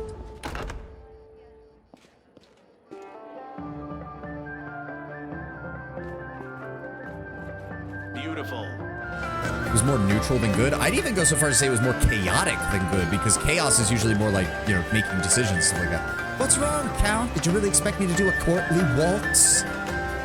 I don't feel like I'm the one leading in this dance. This is why I picked this one, because Sela actually dances better than Darren. It's funny. Don't try to weasel out of it now. You're not leaving the table until the music is over.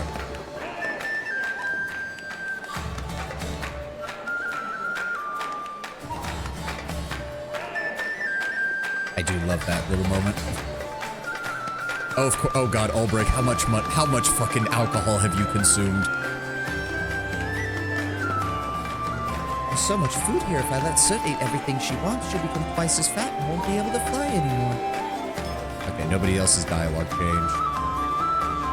Now, some people get a celestial bloodline, tons of money, and a title. Others get horns and a slap in the face. Let's see what we can do.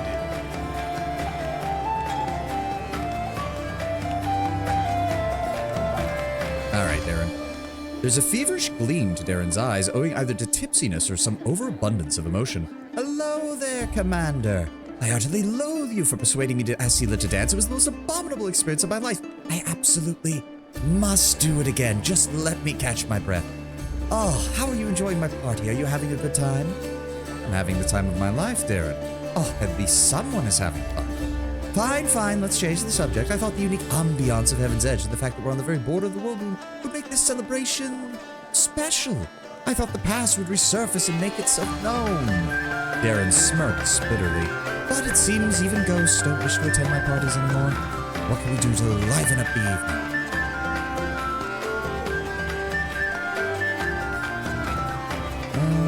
Give me a second. I don't actually know what we can do to set off the place is deceptive. Wonderful. Attacked. Maybe the drinking contest? I think the drinking contest is what he wants us to do, but I don't remember. I don't think there was anything else. That's all clear, that's all clear. The dog got left outside. Womp womp. Here we go. Compulsive food consumption may be a symptom of several serious neurological disorders. It may also indicate that the food in question boasts exceptional palatability. Yeah, I think we'll go for the drinking contest. I think that's good. I think it's time for a drinking contest, my count. Oh, yes. The tried and trusted method of salvaging a dull party. Oh, for salvaging anything, actually. I'm ready, but who's my competition? Me, of course. What is this?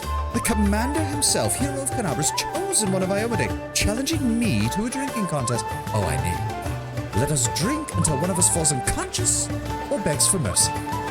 I have a 20+ in Constitution. You're not beating me in a drinking game, Darren.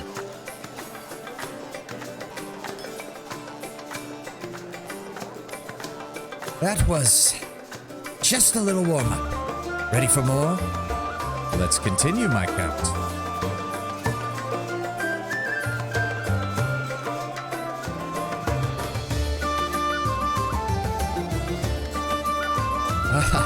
Are we done here, or are you ready for another round? I'm not done yet. Keep drinking.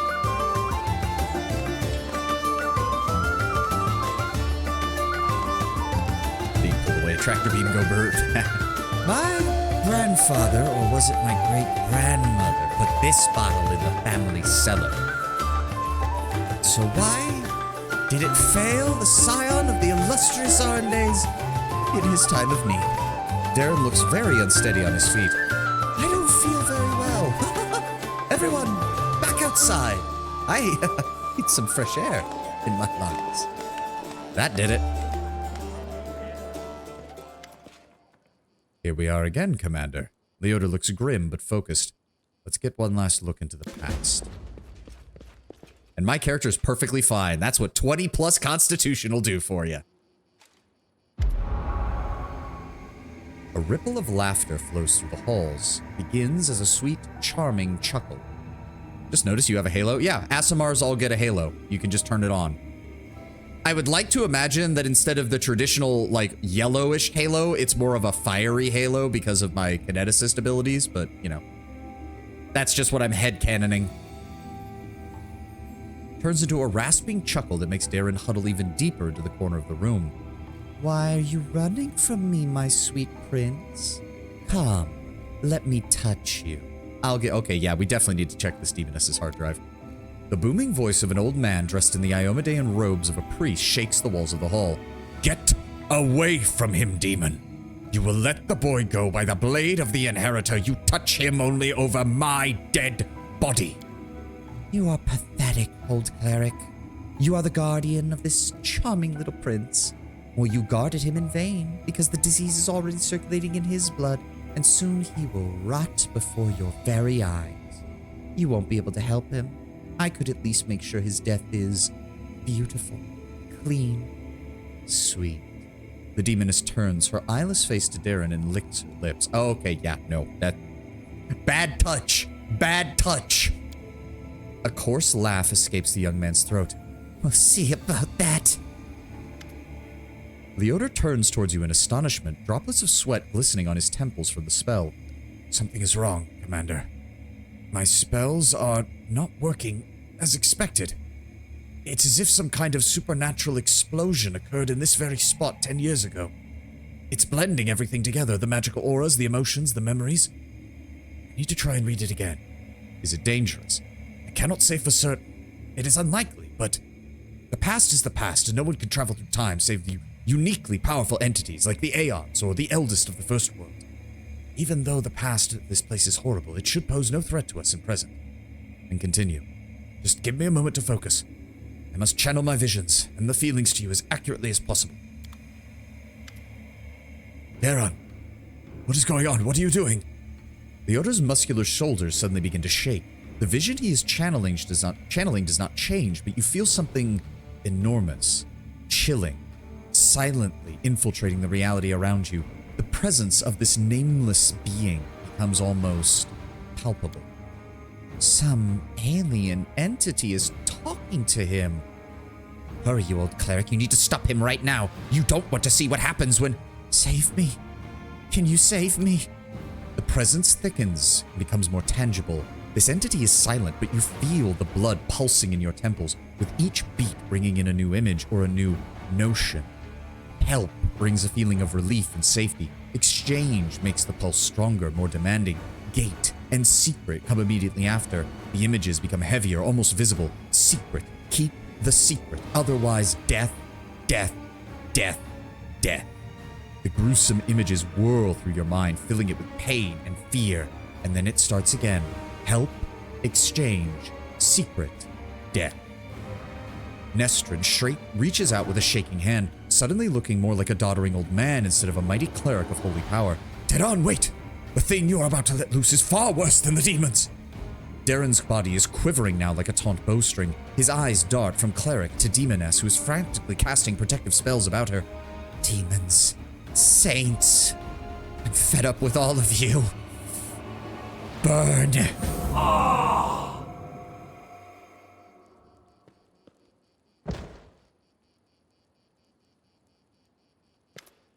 Leota, after falling, opens his eyes with a groan and slowly gets back on his feet. His legs are wobbly, his eyebrow is cut, but he doesn't even seem to notice. Sincere sorrow is written upon his face, as well as a strong hint of horror. What a misfortune. No. A disaster. By the goddess, everything is far worse than I imagined. Leota, are you alright? The strain, the emotions, they overwhelmed me. They made me faint like an agitated youngster. It was nothing. But I will not be able to cast any spells for the rest of the day. Aside from that, I'm fine. What happened? The Inquisitor slowly exhales through clenched teeth and says in a low voice, still massaging the temples. Yes and no. Damn it, my thoughts are still astray. I will try to explain everything to you as I can. Many living things are capable of performing the most extraordinary of feats, good or ill, when a deadly threat looms over them. 10 years ago, the young Count found himself cornered in every sense of the word, and he allowed an alien entity to intercede for him. It frightens me that all of my experience as an Inquisitor is completely useless in this case. It does not resemble anything I have ever read or heard about.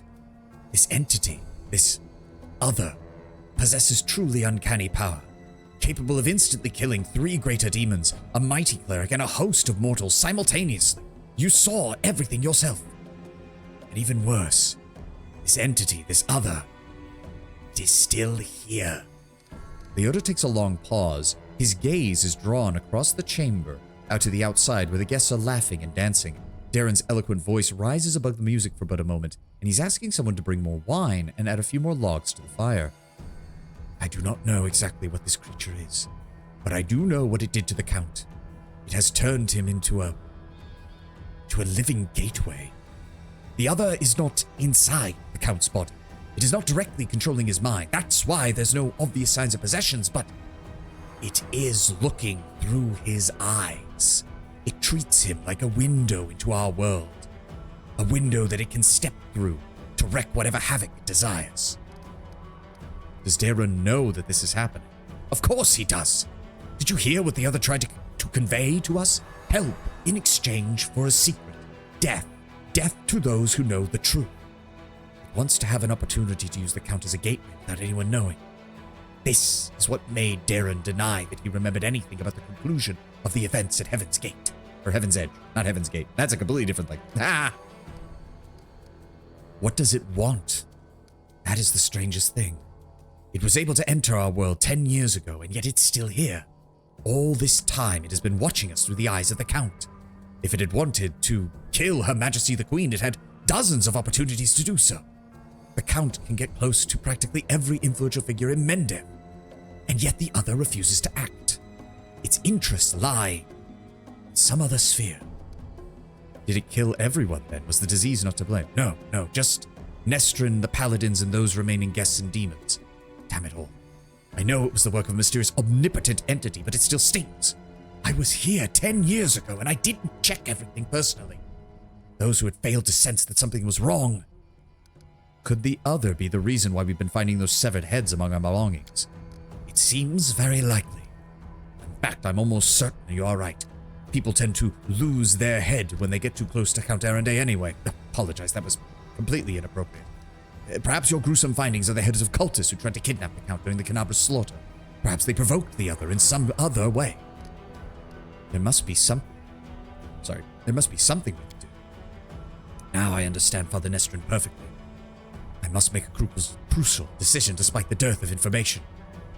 The Inquisitor falls silent for a moment and looks you directly in the eye. Commander, first and foremost, I must apologize to you. And second, I must ask you to keep all of this secret. What are you sorry for? I apologize for dragging you into this mess. The other, an entity of immense power, has stated very clearly that it will kill anyone who finds out the truth. Anyone who knows that the Count is his living gateway. This secret is currently known only to 3 people on the face of Golarion. You, me, and Count Darren. And that means... He gives you a crooked smirk, shrugs. Did you have any questions so far? No. We're just getting through the last scene that was over here with the last flashback for Darren's childhood. Why do we need to keep it a secret? As soon as the Count finds out we know, the other will know as well. We do not know what it is, or what exactly the scope of its powers are, but we do know that it will dispose of anyone who might reveal its existence. I have made my decision, Leota says gravely. I will not speak of this discovery that we have made, not to the Queen or my superiors. I must ride to Neurosian and sift through every bit of the archives of the Inquisition, find some sign of what we are dealing with, and how it could possibly be defeated.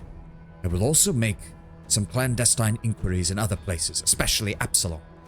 Still, we cannot reveal the truth until I have found more reliable information, and I am asking you to do the same. Do not speak a single word about our investigation to the Count himself. The other's true name, the Gaim. So you want me to lead a crusade while carrying a bomb that might explode at any moment? I'm afraid, Commander, that you won't be able to hide from the consequences when this bomb does explode. But it's up to you to decide. And what are you going to do with Darren himself? He was just a child when he let the other into our world. Right now, we have much more to be concerned about with the other specifically. When we find a way to rid of this entity, the Count will have to stand trial. Many things about this case are still unclear, including the extent of his guilt. Did he call upon the other by himself, or did he answer its call? Could he refuse its offer, or would that have led to his immediate death? Every detail is important. Every testimony requires proof. That is the difference between righteous justice and blind vengeance. I will keep the secret, Leota. Leota lets out a sigh of relief. I feel you have made the right choice. I will say this sort of thing is the proper MMO of Lily 2, if a bit brutish. She would also probably disguise herself as a guest to egg on people doing worse and worse things, but I guess this one was just having fun. She might have done that at the beginning to make sure that everything was set up, and then did her grand entrance just as the first person was dying. I recommend that you go back to the guests, spend the rest of the evening as you please. Anything else would raise suspicions. I must leave immediately, in search of the knowledge we need so desperately. Farewell, Commander. May the light of Iomade guide your path, and Leota Hawkblade will try to keep your path to triumph clear of any unwanted guests. I don't think anything spawns in when we're done here either. All these doors are still closed. I don't think anything else spawned. No. No. I can handle it. No. Alright. I think we're just about done then. Darren was afraid to come here, and so that's why he did it. Because of that fear. I've eaten enough for 10 men, and still the festivals in our village were much more fun. We didn't have all these delicacies. celebrated with spirit. Can't make the demons wait. I'm not sure I'll be able to endure another hour of this outrageous debauchery. I like the party. It's a pity it's already coming to an end.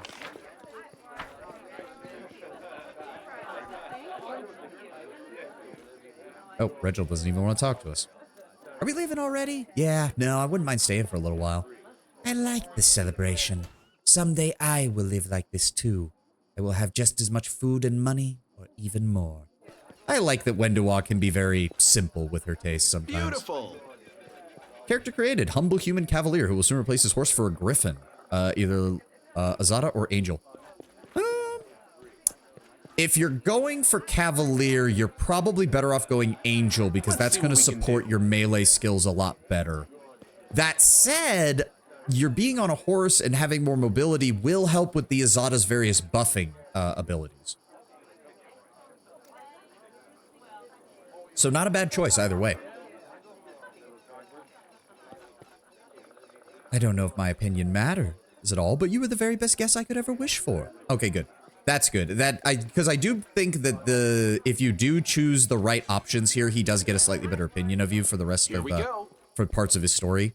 So I think that means we got it, and I don't think we can do anything else. There's nothing else to acquire here. So, all right, done and dusted.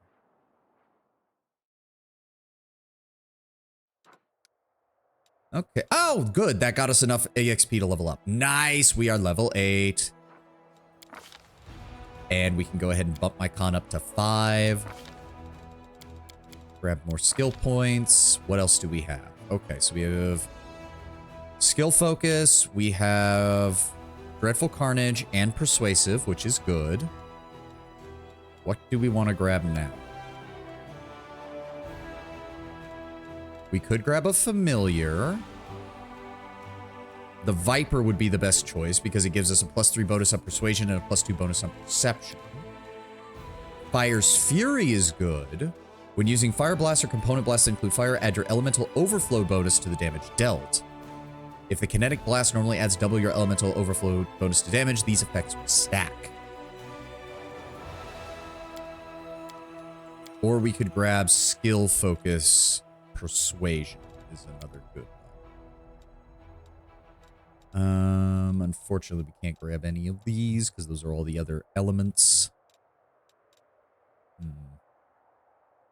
Let's go with more damage. Fire's Fury sounds good. We also got Infusion Specialization. Whenever a Kineticist uses one or more infusions with a blast, they reduce the combined burn cost by 1. So we already got that first one, and now we reduce the burn cost by an additional 1 at 8th level, so that's good. And now also, yes, we now get 2 attacks. So now, technically speaking, if the enemy does move into melee range, we are better off using Kinetic Blade than trying to move away and throw stuff at them, because now we get 2 attacks. WoTR. Let's go ahead and boost your dexterity a bit higher. Yes, please. More perception, more lore nature. Greater weapon focus, throwing axes. Yes, please. That gets her to +18. She gets 2 attacks at +18, 1 attack at +17, 1 attack at +13. Very nice. And that's when she's not hasted. And look at this. She barely has any equipment. We have so much room for improvement on her. We have so much room for improvement on her stats. In fact, go ahead and give her the Amulet of the Apothecary. Actually, whereas weapons, unarmed attacks, and natural attacks deal full damage to swarms regardless of... Yes, actually. Give her one of the Swarmbane clasps that we have. Albrig, Griffin Heart Shifter. Let's go ahead and bump your strength up by 1. Perception, lore nature, mobility, athletics. All right. Okay, so it just improved his natural abilities. He didn't get anything. Really? He didn't get anything else from this level? Yeah, no, this is... Oh, right. This is... Right. I forget. Shifters do have a couple levels where they just don't get much of anything. He will get his bonus combat feat next turn to go with his Griffin aspect, but we're not quite close. Yeah, he doesn't get the major bonus to the Griffin aspect again until level 10. That's unfortunate. Oh, no, wait. Okay, at 9th level, gains the pounce. Oh, nice. Okay, so at 9th level, he gains the pounce ability. and the improved natural attack ability with bite attack. Nice. Okay, that'll be good. Let me see here. Yes, we do want to get him this so he gets the additional point of armor training as well. Because we're going for 10 levels in this.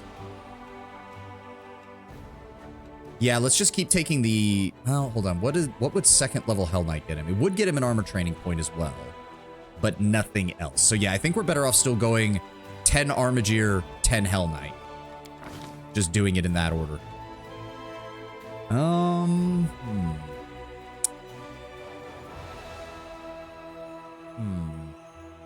He already has all the abilities that let him use his dex, right?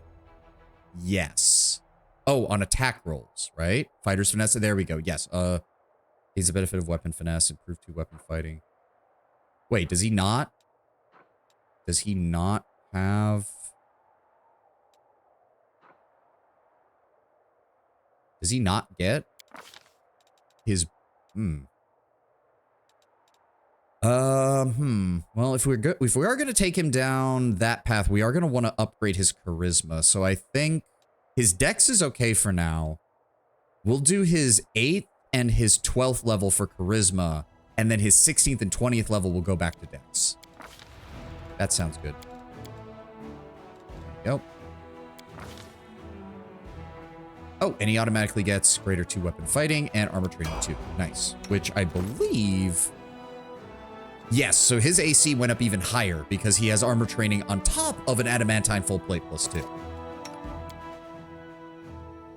Camellia, let's get you...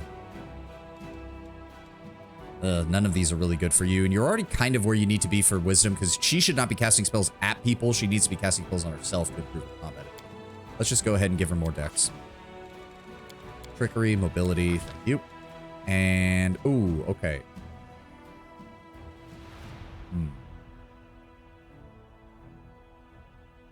Right, because now we have access to higher level hexes now. Right.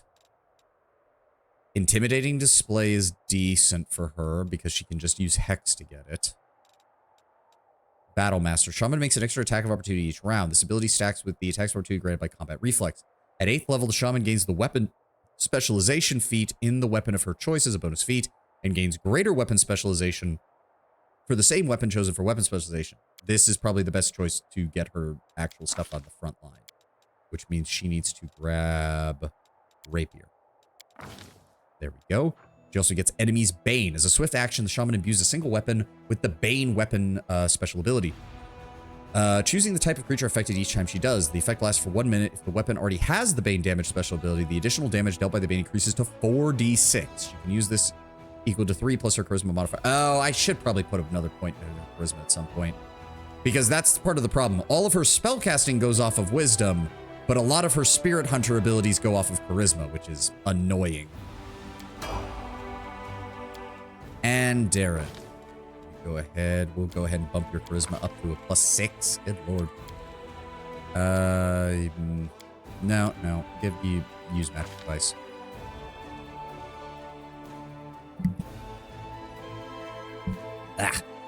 All right, what have we got? Holy Smite, that's not going to help. Protection from energy. He only gets 1 spell right now for level 4. Symbol of Revelation. This rune is only activated by invisible creatures. Creatures affected by an illusion effect. Creatures with shapeshifter subtype or creatures that have magically changed their shape. Creatures that are under the effect of Fairy Fire spell. The effect lasts for 10 minutes per caster level. The symbol does not otherwise reveal their true form. Once triggered, a symbol of Revelation remains active for 10 minutes per caster level. Interesting. Camellia's spells are better for buffs and healing than offense. Oh, yeah, no. She's meant to be a spellcaster frontliner. That's really what she's meant to be. And the Shaman can do that really well. Having access to 9th level spells while also being capable of going into melee is very good. It's just that her problem is that she's very multi-attribute dependent. She needs dexterity for all of her melee stuff and to keep her alive with AC. She needs at least a couple points in Constitution so that she's not just squishy as hell. Then she also needs high wisdom so that she can take full advantage of her spells, because she will need enough wisdom to cast up to 9th level spells, otherwise she doesn't get advantage of that. But she also needs charisma because most of her spirit hunter abilities all scale off of charisma. All right, well, we only get one spell for him right now. When you cast this spell on a melee weapon in your primary hand, you imbue it with a powerful holy energy, granting your primary weapon the Bane weapon quality against evil outsiders. Furthermore, whenever you score a successful critical hit on an outsider with evil subtype, you not only deal normal critical damage, but can also nauseate. This sounds like a good idea because we can use that on anyone in our party who's a meleeer, and like Regil and Ulbrig. Hey! WW1990WW is now aboard. Thanks, 90. You'll forgive me if I shorten your name, because I'm not sure how else to shorten it. Thank you. Thank you for the follow, man. Thank you for hanging out. Yeah, we'll go with Crusader's Edge. He gets the better healing spells as well. The dog has also leveled up. Let's go ahead and get him handled.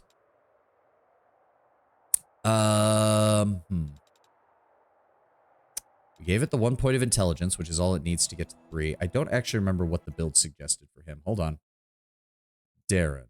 And +1 strength. Okay. Yep. That's what I figured. That's what I figured.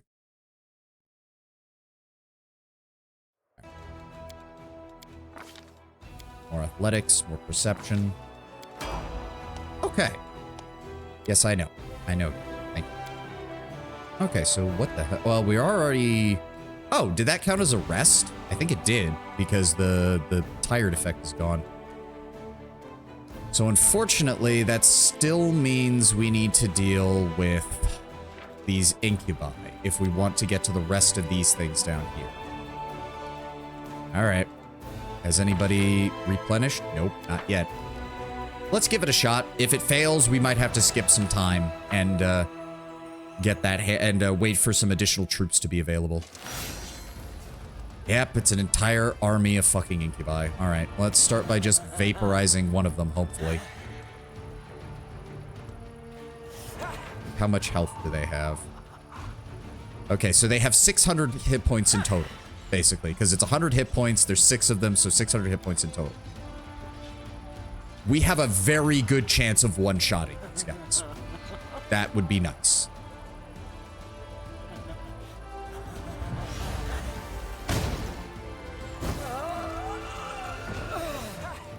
Okay, that's one down. We can weaken them with the archers.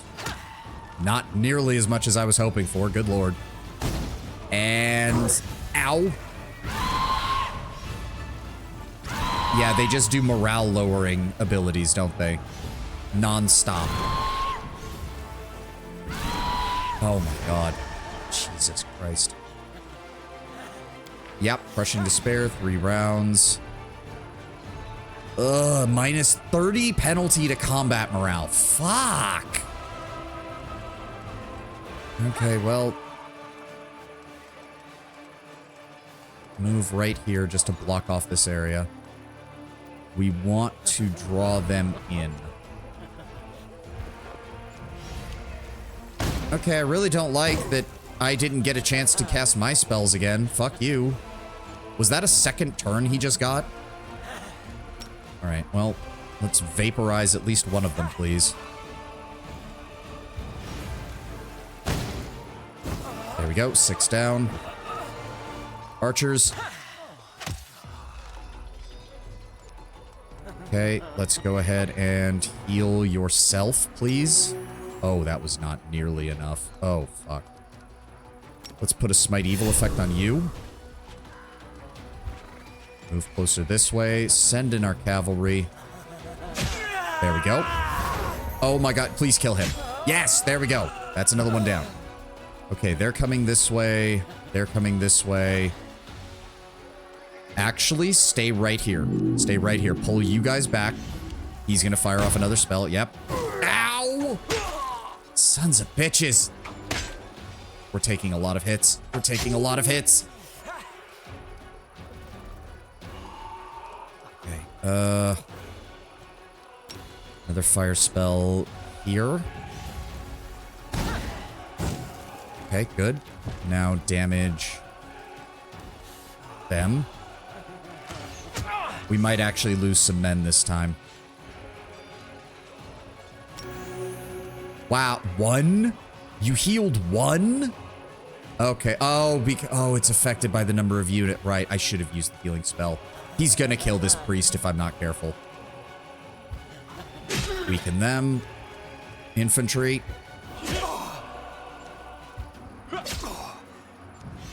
Oh, of course, because he just... Yep, and they're down. Fuck me. Well, nope. We're still at that point in the game where I can't afford to lose units. I need more... Fuck, he's just casting it on the stupid-ass fucking clerics. But if I take the turn to cast a healing spell to keep the clerics alive, then he's just gonna swarm me with the incubi. Fuck.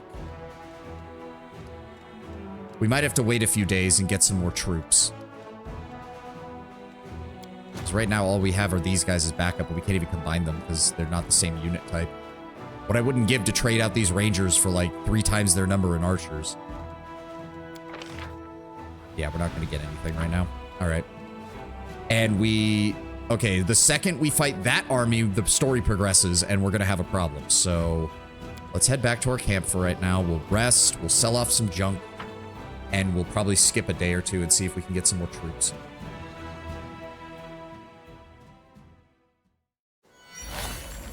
Beautiful. Oh, no, not you. I always sell stuff to the blacksmith so that we don't lose track of all this shit. Bulk selling, sell that. Nope, don't sell that. Don't sell those. Don't sell any of that. Don't sell any of that. There we go. Perfect. That still made about 2,400 gold just by looting Darren's estate. Let's see what we can do. Works for me.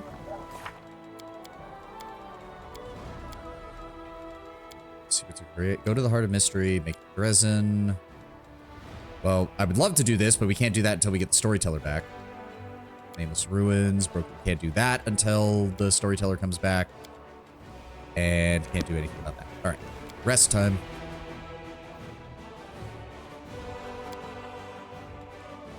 Let's go with the Moss Pottage again. I'm curious, Wendawag, about how you treat your lovers. I should not be surprised to learn that you bite off their heads after the deed is done. I don't. Do you? Ooh. Again, I love the fact that Wendua sees through so many people's bullshit. Like, she always comes to it from the weirdest angles, but she absolutely is very good at calling people out on their bullshit. I do like it. I don't want to waste time leveling people up right now.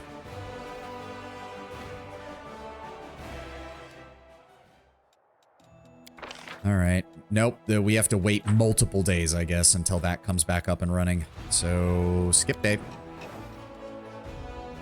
Skip day. How are things? Nope. Still waiting. Skip day. I mean, we're accumulating some resources here. There we go. Okay, the prices come down on these again. Good. Let's just go ahead and recruit you, and recruit you, and recruit you. And then we need to get you guys all the way up here. Yep. And then we're also going to need to recruit the Hell Knights.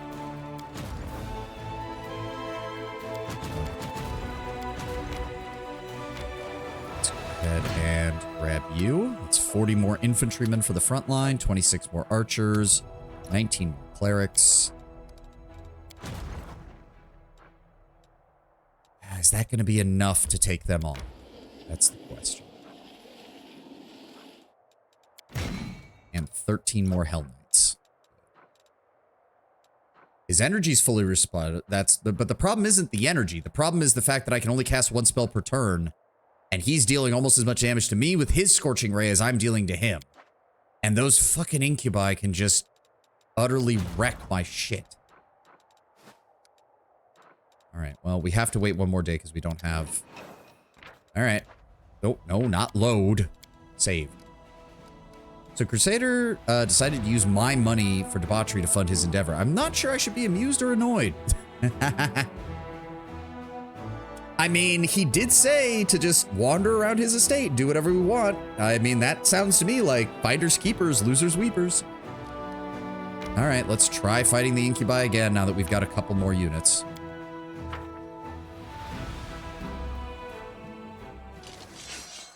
Okay.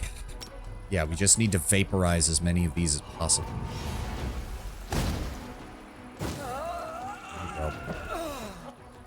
Okay, that's slightly better. There's a very low chance if we roll exceptionally well that we can one-shot one of these stacks, but it's still unlikely. Yeah, that's what I thought. Please don't target the clerics. They're just gonna keep targeting the clerics.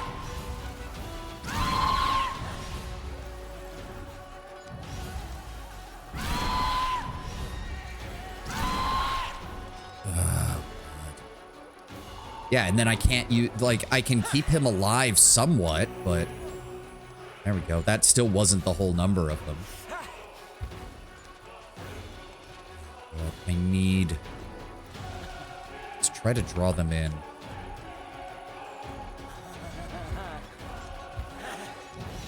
Yeah, see, and then he gets to go first this time, which means he immediately deals more damage. Right, see, at least this is one-on-one. They have to send the rest of them down here. Which means we can then vaporize you. Please kill him. There we go. Now, weaken them. Why are we dealing like half the damage that we would... Oh, because of the Crushing Despair. Right. It's like, why are we dealing so little damage? Because Crushing Despair. This is still not enough. It's still not enough. Fuck. Use that there. Move forward here. Engage. Oh, that was so close. Finish him off. Good. Activate shield wall. And stay right there. He's gonna fire again at my clerics. Oh, good. That's perfect. That's actually perfect. They've split up. Perfect. I think we can do this without... Okay, so what I want to do is heal you. There we go. That frees up our infirmary. Next, I want you to weaken them. That was nowhere near what I needed. The clerics can come down here and assist. Take care of them. Perfect. Send our infantry. That was good. That was good. Yep, he's gonna fire off again. That's fine. You sons of bitches. All right. Heal. Get our clerics back up. Have our archers weaken them. Good.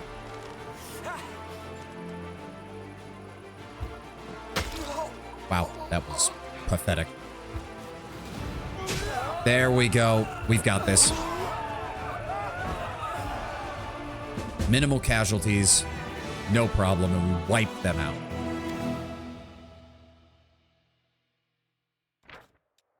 The Crusaders took over the ruins of a Sarkorian settlement and put to the sword all the demons defending it. Scouts have reported a sinister-looking lair nearby. And another demonic army, this time with fucking minotaurs. Alright. Well, still, no reason not to engage them.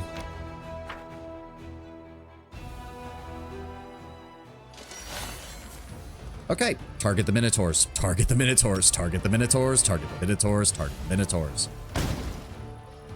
There we go. Minotaur's dead. That makes things a hell of a lot easier.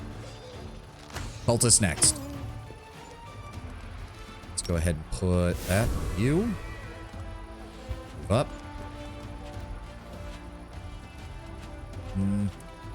No reason to waste time. Let's just let them come to us. Yep, go ahead. Waste your turn. That's fine by me. Target the cultists again. I do not want them getting that big AoE of theirs off while they still have numbers. And then fire on... Down he goes. Hell Knights, engage. Infantry, engage. Move up. Archers, take out the cultists. Yep. Nope, they're already too weak. I don't think we... Yeah, our clerics can't even really do anything right now. Infantry, move forward. Perfect. Surround and engage. Don't need to waste any magic on this either. Yep, they can't do anything. Perfect.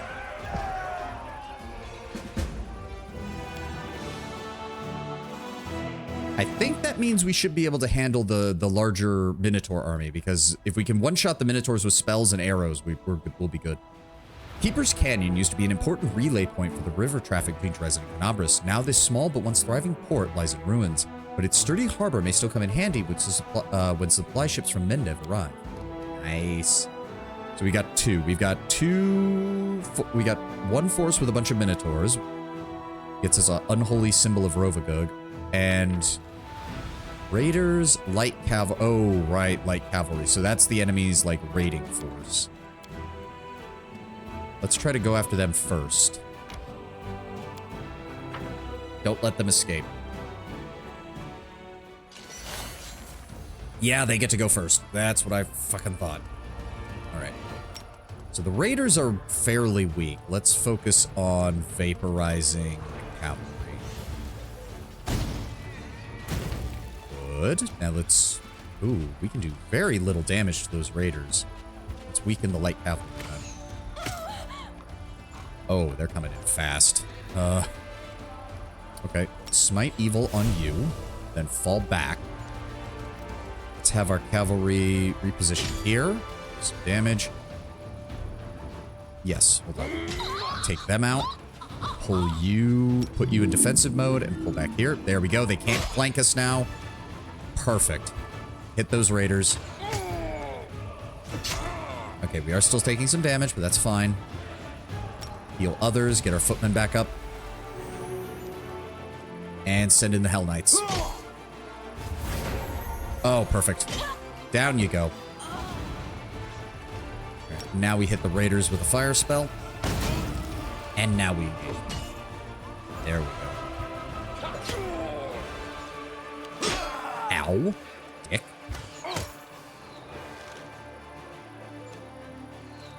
Let me heal others. Ooh, I think the Hell Knights have the main of our... Yep, they had the majority of it. Engage. Yep, they tried to get around us, but it didn't work. Alright, we can turn off this to deal a little bit more damage. Yeah, he's going to be focusing on the Hell Knights regardless. Take him down. Get one dude left. Alright, may as well heal. I got the healing spells, may as well use them. There we go. I mean, to be fair, like, what is this? 54, 75. Yeah, so 75 cavalry charging down on you. That's pretty impressive, but yeah, we vaporized them all. All the rapacious mercenaries on their high-mettled horses turned out to be foreigners from an unknown distant land. Among the trophies in the bag of their shrieking leader, the soldiers found an unusual ring. Gains a +4 morale saving bonus against nausea, disease, and sicken effects, which is nice. Alright, now we can take care of these Minotaurs, I think.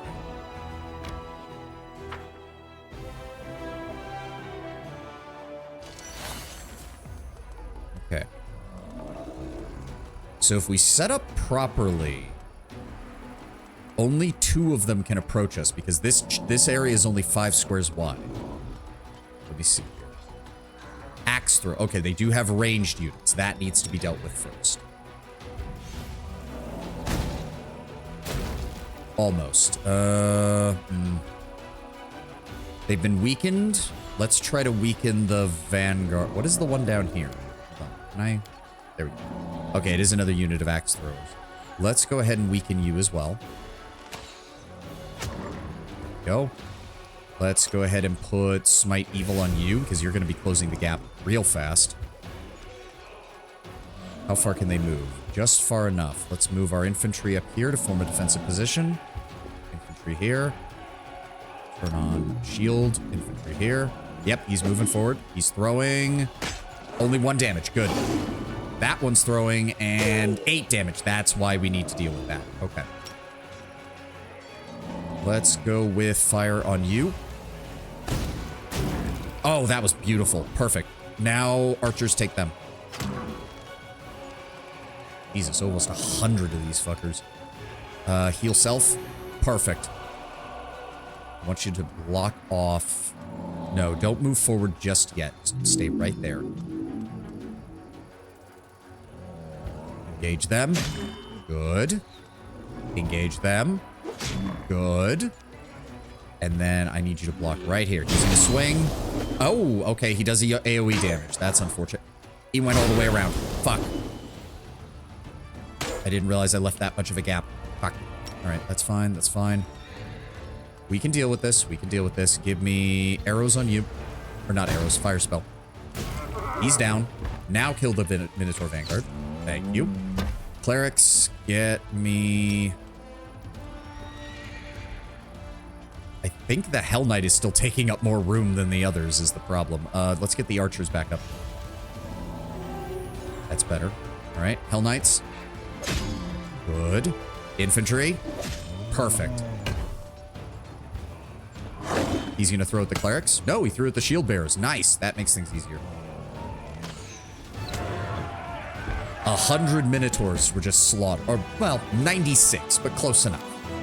We can tell the official report to be 100. No one's going to know the difference between 96 and 100. When there's this many dead Minotaurs. The Lord of Minotaurs had the unholy symbol of Rovagug the Destroyer around his neck. The Crusaders decided to hand the piece of the Dark Relic over to the commander. The unholy symbol of Rovagug the Destroyer became infamous among the people of Eastern Sarkoris in the wake of the crimes of humpbacked Zerga, a bloodthirsty priest. Zerga was born with a body so twisted and broken that the infant's very survival seemed miraculous. The diseases and curses afflicting the wretched creature were so strong that no amount of healing magic could undo them. Zerga grew up to become a violent, rancorous man who despised love, friendship, and anything pure and kind. He turned all the hatred he had amassed over the years against the world that had humiliated him and dedicated himself fully to the bloody ways of Gorum. Even his fellow priests considered Zerga to be irredeemably broken and evil, which in turn made him abandon them eventually and turn to Rovagug instead. Dreaming of total annihilation, the triumphant revenge for his suffering, Zerga gathered his own band of rascals driven together out of fear to commit brutal robberies and murder. The government of Sarkoris sent their militia squads eastward to bring Zerga and his cohorts to justice, but the disaster struck when the Worldwound opened and their quest was curtailed. The humpback was among the few madmen who were not afraid of the demonic incursion. He even managed to turn the situation to his advantage by cowing some demon worshippers into submission. Zerga made them forget their former masters by demonstrating his unrivaled malevolent strength and pursued his own unholy crusade. Even his own allies were not safe from his wrath, and eventually this became his undoing. Humpback Zerga was killed in his sleep by a group of treacherous followers, and legend has it that though they cut his throat precisely at midnight, the sinister brood of a priest continued to spit out profanities and curses until the first light of day.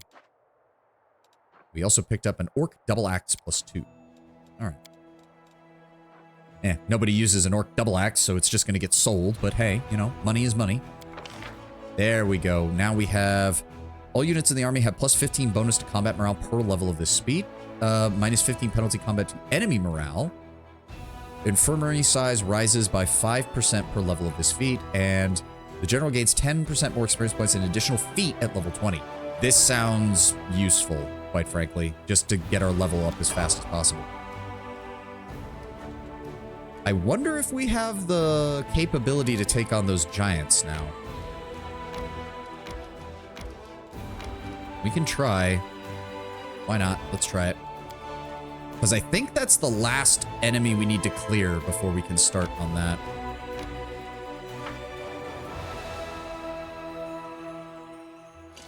Let's try it. We still do so little damage. It's mainly going to come down to our magic abilities. Let's go with you. Yep. Can we try to kill him? Almost. Damn. Still, he's weakened. He's gonna throw. Ow! Let's get us a Smite Evil on you.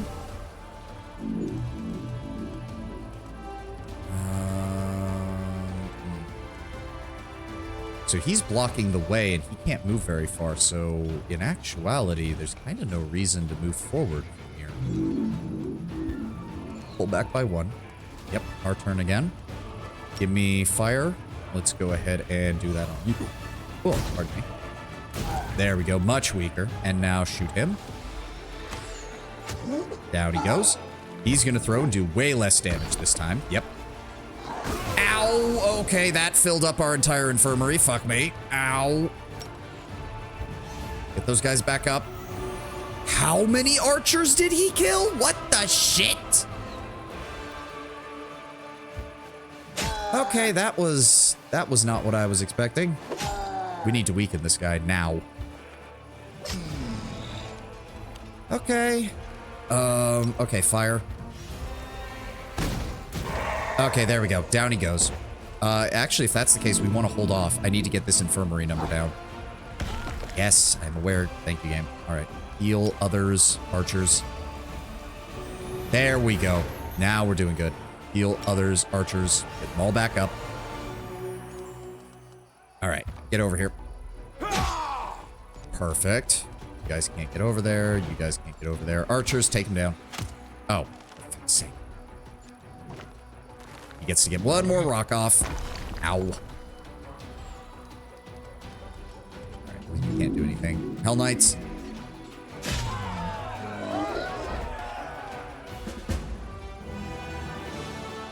That's why I installed the mob with auto wins all encounters on the Crusade. I mean, again, like, if you don't like the Crusade mode, I perfectly understand it. I get it. I just kind of like it just from the mind's eye perspective of things. Plus, I like winning everything. The scarce possessions of the wild giants may still prove useful to the Crusaders. This time, the soldiers found something truly interesting among the piles of rubbish, bones, and primitive tools. A pair of impressive tusks wrapped in a scaled hide that must be some kind of relic of these monsters. The Gomrau, an enormous reptilian beast, had once terrorized the riverside settlements of Sarkoris with its devastating attacks. The locals named it Chill Roar for its thick, ice-covered hide which no axe or lance could possibly penetrate, and its feral growl which could blow a knight off of horseback. Bold, leery, and cunning, the beast satisfied its thirst for blood by destroying anyone who tried to kill it, and there was never a shortage of such brave yet foolish souls. While the small tribe of mountain giants worshipped the ancient Gauro, the Sarkorian tribes considered Chill Roar a grim threat, encouraging the best of their warriors to try and defeat it in a feat of strength which can be remembered for ages. Despite these heroes' valiant efforts, Chill Roar managed to outlive its enemies. Sarkoris fell to the demonic onslaught, and the creature's triumph did not last long, however. The opening of the Worldwound had changed the local landscape forever, draining many of the rivers dry and wrecking the Gauro's lair. Finally, a large force of demons tracked down the legendary beast and brutally slew it. Unsurprising there, unfortunately. Now, you can get the +4 strength belt. Thank you. Yeah, see, it's still using his strength for that, so we do need to boost his strength. Oh, but he's using the dex for the accuracy. Who else could use that? We're gonna go with Wenduog, so she can do more damage on her throws. There we go. All right. Every threat prior to this point has been passed. Now we can... Underground hideout is the last place we want to go. Let's head over to the Marked Rock. Oh, that's all that was. Okay, all right. Underground hideout it is then.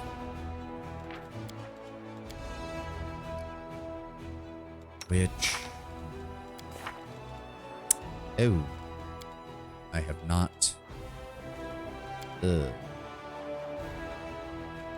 Do I have somebody who has see invisibility in this party? I don't, do I? Shit. Wait, does she seriously not have see invisibility? Really? No, she doesn't. Wow. Okay, that's... Huh. Hold on. Back to camp. I swear I have like 3 people who know that. Oh, and we got tired, so we have to go in and rest anyways. Fuck you, game.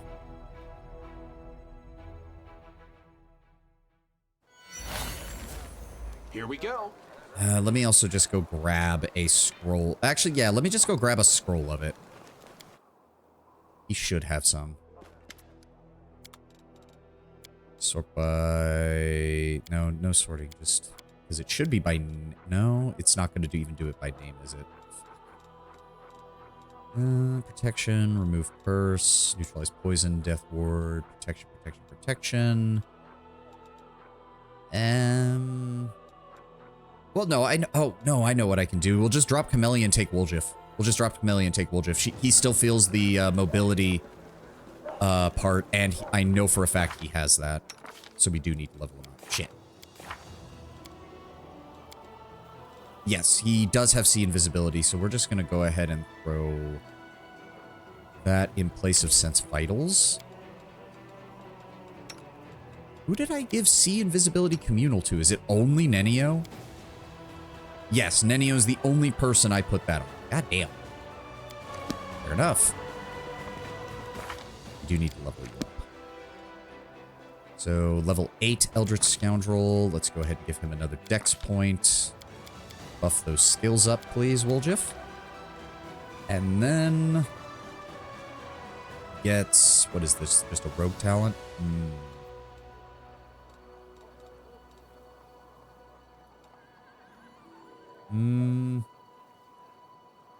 She cannot be caught flat-footed, nor does they lose their dexterity bonus to AC if the attacker is invisible. They still lose dexterity bonus if they are immobilized.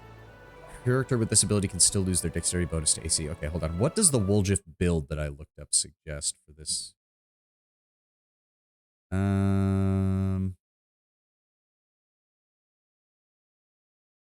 Oh, they change up things there that I don't want to do. So, would that fall under combat trick? I think so. But I don't think it's unlockable. No, it is. Improved 2-weapon fighting. There we go. That's what I want. That's what I want. And then as for his level 3 spells, I don't suppose... See Invisibility Communal. Perfect. And then after that, we can get him stuff like Blink and some of the other ones that are more protective. Yes. Perfect. Perfect. Perfect. Oh, he gets 2. Perfect. Never mind. Hold on. Fireball, explosive runes. You trace mystical runes upon a target point. The runes immediately detonate, dealing 66 points of force damage. Oh, that's actually really nice. Force damage is very rarely countered. 50% mischance in the blind fight feat does not help opponents. If the attack is capable of striking ethereal creatures, the mischance is only 20%. Any individual target spell has a 50% chance to fail, unless your attacker can target invisible ethereal creatures. If the attacker can see invisible creatures, the mischance is only 20%. So it's a slightly worse displacement. But you can stack this with displacement from the sound of it. Battering Blast, Beast Shape, Dispel Magic. Heroism, Hold Person, Greater Magic Weapon, Protection from Arrows Communal, Protection from Energy, Rage, Spiked Pit, Stinking Cloud, Vampiric Touch, Vengeful Comets. Conjure a number of miniature comets of ice up to 1 per 4 caster levels, granting you circumstance bonus equal to the number of comets on all saving throws against fire effects. Once per round, when you are affected by a spell cast by an enemy, you fire one of the comets in retaliation. This is a ranged touch attack that deals 1d6 points of bludgeoning damage and 3d6 points of cold damage, plus 1 point of cold damage for each caster levels.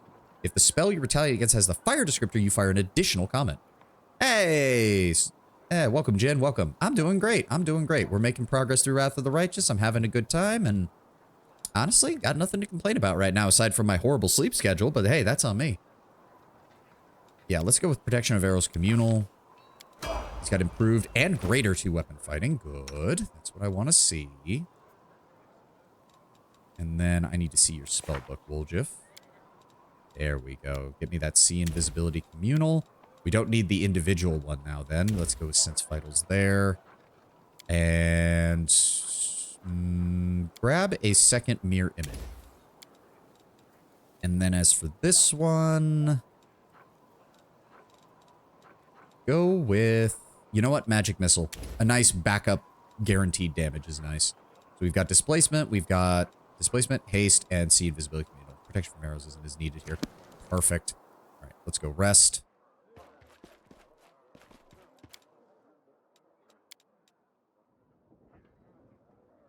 War on the surface is not like skirmishes among the tribes, but I will achieve perfection in this arena as well. War is both a science and an art. To master both aspects, you need a disciplined mind. Until you acquire that discipline, you will understand nothing of war. Regel's got a point, Wenduog. You're thinking of this as a fight. Fighting is part of war, but war is not just fighting. All right, drop Camellia, grab Woljif.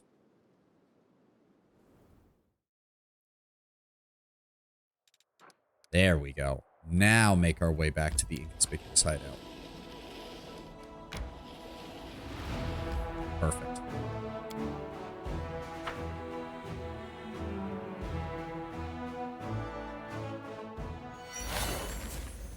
All right, And let me guess, it moved us around again. Yes. Darren is for some reason here. No, because he's not as... Well, actually, with mirror image and armor, he's not bad as a I can frontline. handle it. At least for this level. I'm here. Where else would I be? Darren, just go ahead and shield yourself. Armor yourself. We need to get you more long-lasting spells so that I don't have to worry about this stuff disappearing in the middle of fighting. Go ahead and give me See Invisibility Communal, because that's going to last like 8 minutes. And then go ahead and throw Mirror Image on yourself. Thank you. Decide already. I ever see Sarkoris green again. Alright. Ulbrig, go ahead and transform. Thank you.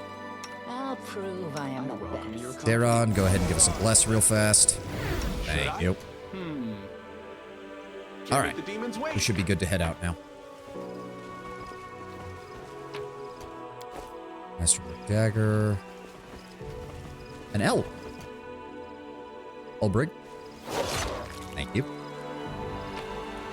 Stupid animal. Beautiful. Wow, he actually got a clean decapitation on a single hit. I was expecting the body to explode, I'll be honest. I'll tear your throat. Wow, missed. Go, another 18 experience points. Not going to say no to that, especially because we got a long way to go to get to level 9. Let's see what we can do. It is kind of hilarious that we're already, like, it just, Wrath of the Righteous does feel like you go through your levels quite quickly. Here we go. But I suppose that's to be expected, because the mythic powers are really where it's at. Alright.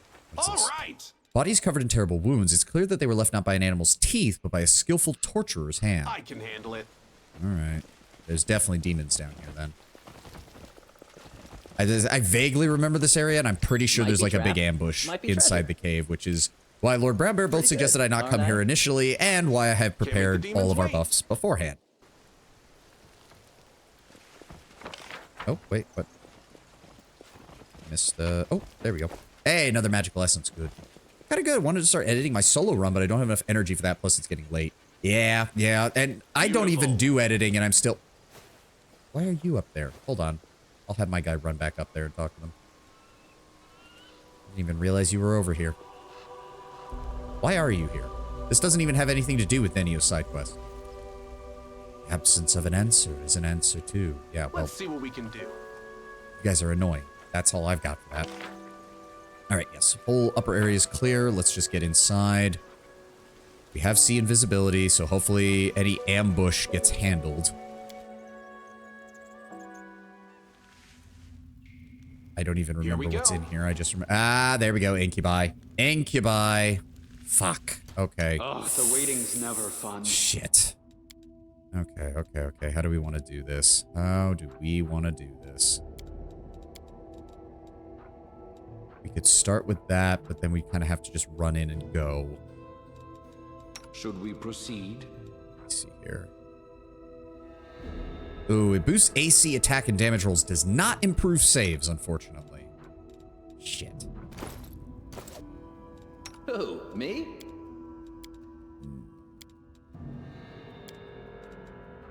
You're about to learn about one of the scariest low-tier demons. Yeah, Incubi. I can handle it. Can we get around this corner without drawing their attention? We can. Okay. F5. Rules are Darren, made to be I need broken. you to start casting... Those are not going to help either. Oh, Crusader's Edge. I want you to put that on Regil. There we go. And then I also want you to put one on Woljif. They've got the best chance of actually landing. Actually, now that I think about it, go ahead and throw it on... Why can't he pass it on Wenduog? Oh, because she's neutral evil. Right, so it's not going to work on her. Fair enough. All right. Can't make the demons wait. Incubi often pair with succubi. When people think of them, they're actually a CR lower. Interesting. Okay, good. F5. We'll win this, one way or the Give other. me a... So I should be able to... Hold on. Turn these off. That's the blue flame one. If I can get an empowered, full send, maximized, enhanced rage, we might be able to one-shot this guy. Just don't fuck up on the spell resistance. You'll make a fine trophy. Okay, good. 57 damage. Nice. He is almost already dead. Cover me, all right? Shank. Okay, there's going to be more of them. Daron, I want you to move forward and immediately cast... Where is it? Unbreakable Heart. Center it on Regil.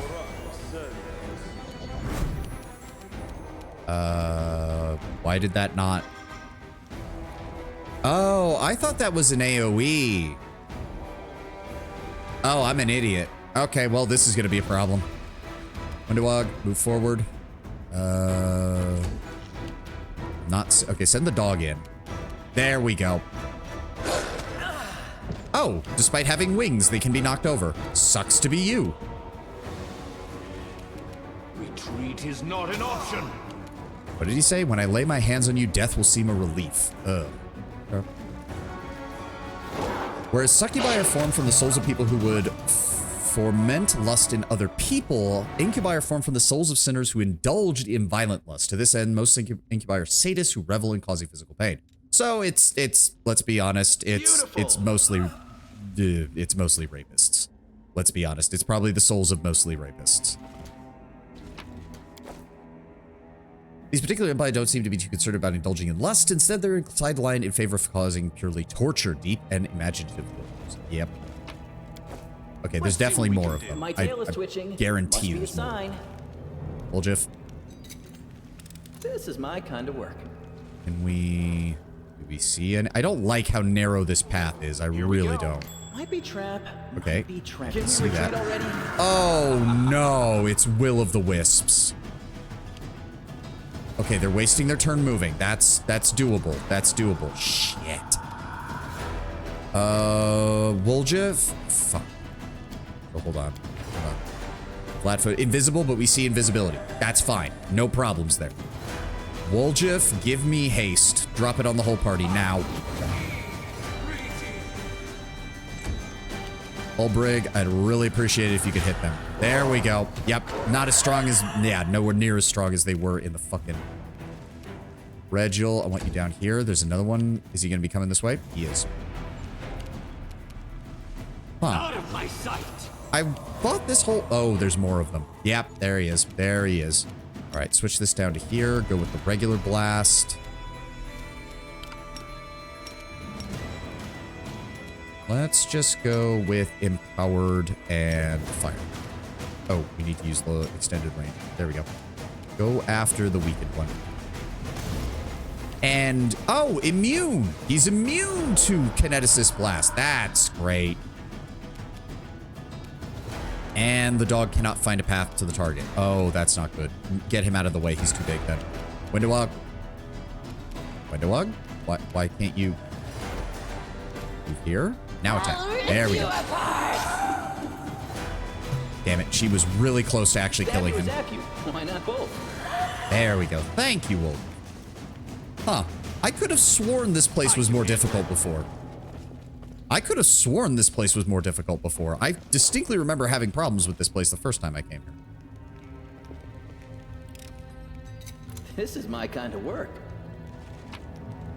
Okay, some basic gear. Carry the demon's weight. Not actually seeing anything, much of anything here. Wait, is there more to this place? Am I just... Oh, hi. What's up, man? I'm just gonna charge you, okay? Darren. I will see to your demise. Zap. Regil. Kneel before me. Smack. I'd really appreciate if you could trip him. Oh, and then he dies to the attacks of opportunity. Oh, there's more of them. Oh, there's more of them, aren't there? And we can't see them. Fuck. Yep, there he is. Oh, wait, what? Shivial the Pain Connoisseur. Where is he? Oh, dear. Okay, well, move up. Turn this off. Turn this off. Let's just go with a... You know what? I can afford to use 2 of my burn right now. Let's try to hit him. And we missed by rolling a critical 1. Thanks, game. No match for me. And Wendewog missed 2 of her 5 shots. Okay, there's another incubi. That's fine. Let's go for you. Perfect. He's down. Daron.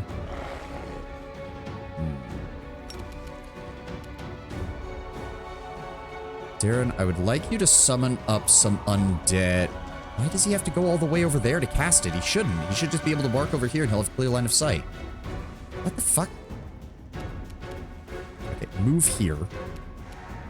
Now, can you? No, you can't. All right, fine. Just summon it up. Just give us some cannon fodder. Cannon fodder who are immune to enemy. Why are you going that way? They're right over there. I hate the AI. My summon monsters suck. Thank you, Regil. Let's try to get him knocked down, please. Ha! Okay, the trip is working really well against him. Distract them for me. Good. And he got a sneak attack. We get the attacks. Okay, he used Vine Trap. I don't even know where he cast it. Did he only cast it on one person? Oh, it is a single target, but Regil made the reflex saving throw, so it sucks to be you, buddy. Empower, do this. Nope, we can't. Too far. All right, just move up then. And you know what? I've got room for this. I got room for this. Let's just go ahead and Fire Blast. And did not overcome his CR. Because I can't. Because apparently I just can't roll higher than an 8 on my CR rolls. Ever. Ever. It's never happening. Oh, Jesus Christ. The only time it happens is when an enemy has abysmally low CR and it wouldn't matter anyways. Thank you. Darren, try to move close enough to zap him. Thank you. Yep, get our skeletal boys down there to draw us fire.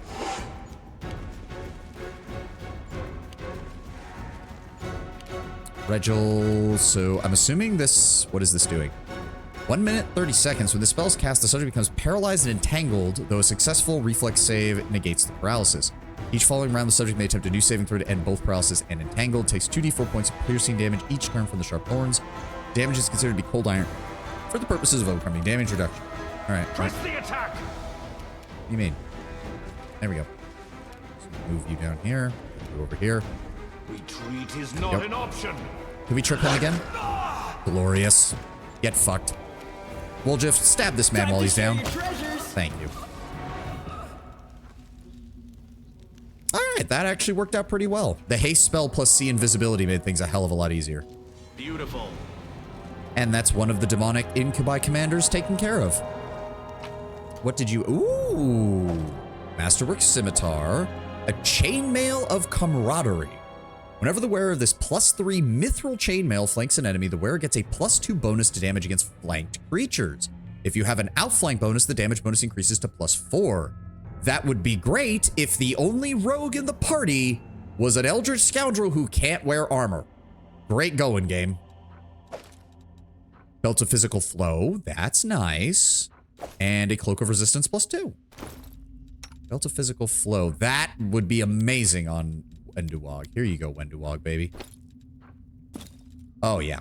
Okay, so she needs a new piece of armor because she's not actually getting... Cavalier would love that. Yeah, I bet. So that's a 4. She has 2 dots in armor training, so that would get it to a 6. So she would still get more of it from there.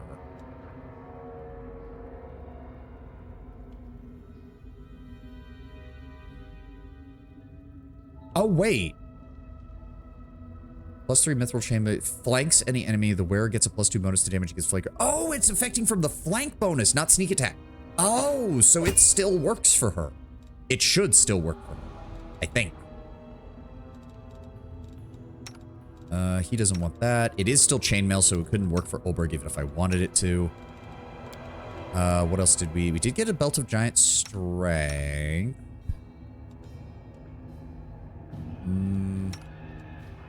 Is anybody close to their limit? Ooh, he is, but... Honestly, we'll just give this to somebody else back at camp. This is a Cloak of Cleansing. This is a Cloak of Resistance +2. Wendowog already has one. Ulbrich, we'll put that on you when we get back to camp.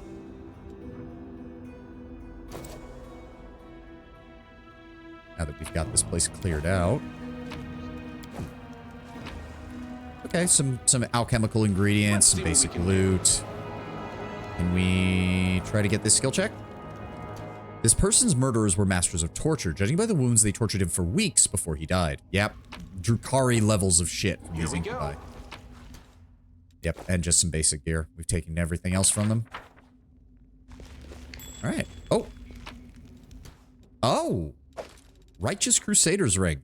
If this wearer has the ring has a Smite Evil class ability, this ring grants them 1 additional use of it per day. Nice. Alright, that'll go on Sela as soon as we get back to camp.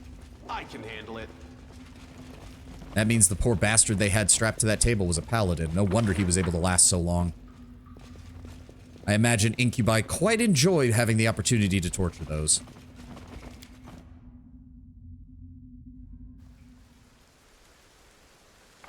Alright, we're clear. I think this was the last encounter before the next big story moment.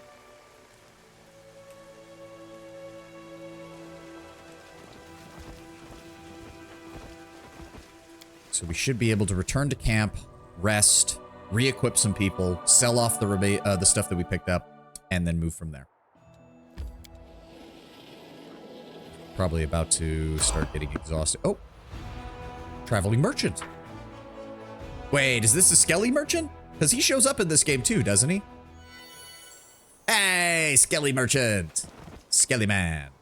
A skeleton is walking across the waste. He moves with pep in his step and humming a tune. His skull bobs in chorus with the humming, making the coins inside his head clink rhythmically. Next to him, nightmarish horses of flame and shadow draw the cart loaded with valuable-looking items. Upon seeing you, the skeleton offers a dramatic and hearty wave. Good evening to you there. Or is it that your days look like in the world moon? Can't really tell, but no matter. Be it day or night, the skeletal salesman always has the best deals you can find anywhere. He proudly sweeps his bony hand over the goods of the cart. An Asimar! Oh, they say that's good luck, and here I was about to offer you a free scroll of angelic aspect, but I see you don't need one. I could use a free scroll. Then please take your gift. Truly angelic. Let me see what you have. The skeleton joyfully rattles the coins in his skull. Take a good look and pick anything you like. Please buy all of it. Sweet. Let me see here. Price. Shock's quarterstaff. Okay, monk weapon. Flaming light crossbow +2. Braces of armor +4. That's quite nice, although they are expensive. Scrolls of resurrection. Cloak of resistance. Okay, hold on. Let's break it down by type. The Haramaki. Oh, that's good because that's right. That does not incur a arcane spell failure chance, so that's actually really good for someone like Woljif. Well, I mean, if he wasn't using Archmage armor, but still.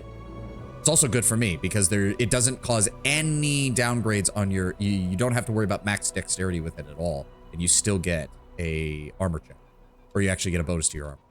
Braces of armor, amulet of resistance, amulet of natural armor, headband of vast intelligence, inspired wisdom, and charisma. Okay, the usual.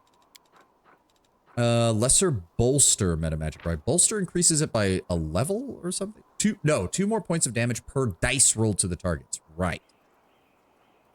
All enemies within 5 feet of the spell target are dealt 2 damage per dice rolled of the original spell. Yep, the spell can no longer apply precision damage. Understandable. Potion of inflict serious wounds, cure serious wounds, potions of blur, light wounds. And that's it. Okay, nothing really like that we need right now. So now I do think he actually has a quest at some point. It's a shame they don't live long in these parts. Have a look and don't be stingy. Take your pick. No penny pinching. And when you're all out of money, get some more. Then come find me. I'll always be around here somewhere. Or maybe over there. If you're really unlucky, I'll be way over there. What do you sell? I have the wildest choice of merchandise. Right now, I have a fine selection of magicionial mysterial spell thingies. Everything a wizard could want. Would you advise me on what to sell best in these parts? I would really appreciate it if you could bring me some personal protection equipment next time. Noted. Seek me out of the roads. Tell me about yourself. I'm a simple man. I keep no secrets. I think we've already seen this from... Yeah, because this is the whole story of the Dracolich. Right. And then he convinced the... Yeah, I wandered through the river kingdoms. Yep. He asked me where my masters were. He died. And then the guy... Yeah, pay off that kind of sum. I'm pretty sure I have to keep working until Grotus brings the end time. Yep. Do you want me to try and free you from this curse? Right, because this was not in Kingdom. No thanks. The skeleton waves you with both hands. Been there, done that. Only made things worse. I've had enough help. I'll make do. Who is your new master? Did I tell you the knight looked like a paladin? Well, he wasn't anything of the sort. On the contrary. Oh, right. No, the Dracolich died and he got tied to a demon of Mammon. I forgot that changed. I completely forgot. Yeah, they killed the Dracolich. The knight offered me half of my treasure compromise. And then as per terms of the contract, he demanded payment for the ritual components for my freedom. And there were taxes, excise fees, and fines. Before I knew it, I had to give him all my loot and still couldn't even cover the debt. He offered me a way to repay it by working as before for his master this time. And so now I'm traveling, peddling, doing all that, and sending every last coin I earned to him. And you know what? To pay off that kind of sum, I'm pretty sure. Yeah, right. So it's a servant of Mammon. The archdevil, the accountant and treasurer of hell. Yep. Generally worshipped by the greedy and corrupt mortals, his unholy symbol is an azure coin with the head of Mammon stamped on it. The archdevil of avarice. The skeleton slightly opens his mouth to reveal a single azure coin among the gold. The coin is stamped with the disdainful visage of a devil. That's the one he sold me to, guts and all, though by then I had no guts. Ah, okay, you need to be on the lich path in order to do that. Now, at least if somebody asks me where my master's lair is, I can honestly say Erebus, the third lair of hell, palace of the royal treasurer, entrance by appointment only. So you trade with anyone, crusaders and demons alike?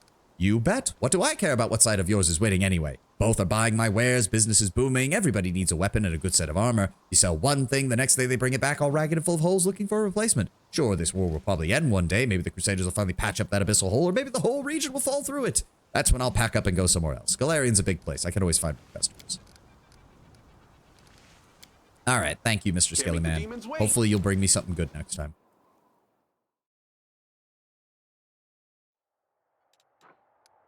Alright, back to camp. We rest, we send the army forth, and we're ready to go. Bumba.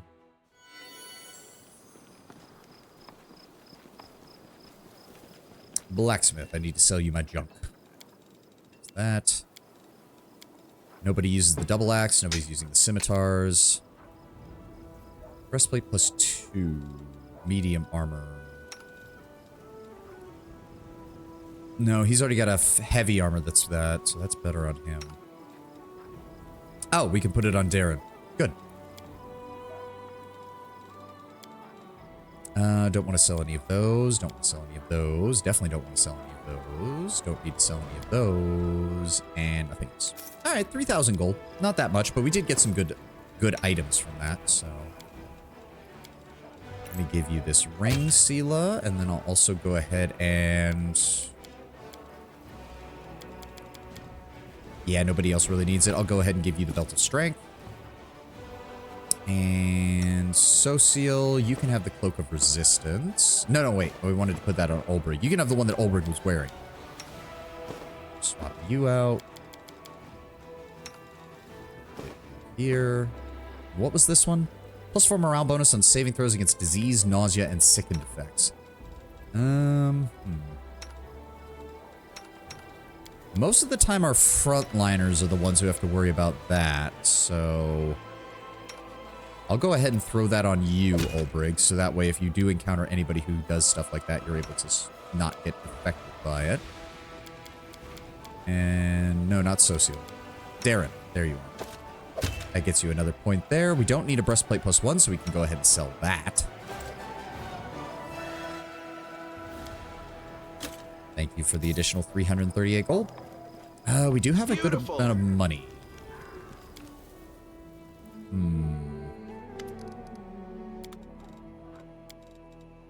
Price. Apprentice robes, +1 bonus to AC whenever the wearer is under the effect of the mage armor spell. Ring of Blur is also amazing. 20% miss chance at all times, but it's 47,000. That'd be most of our money right now.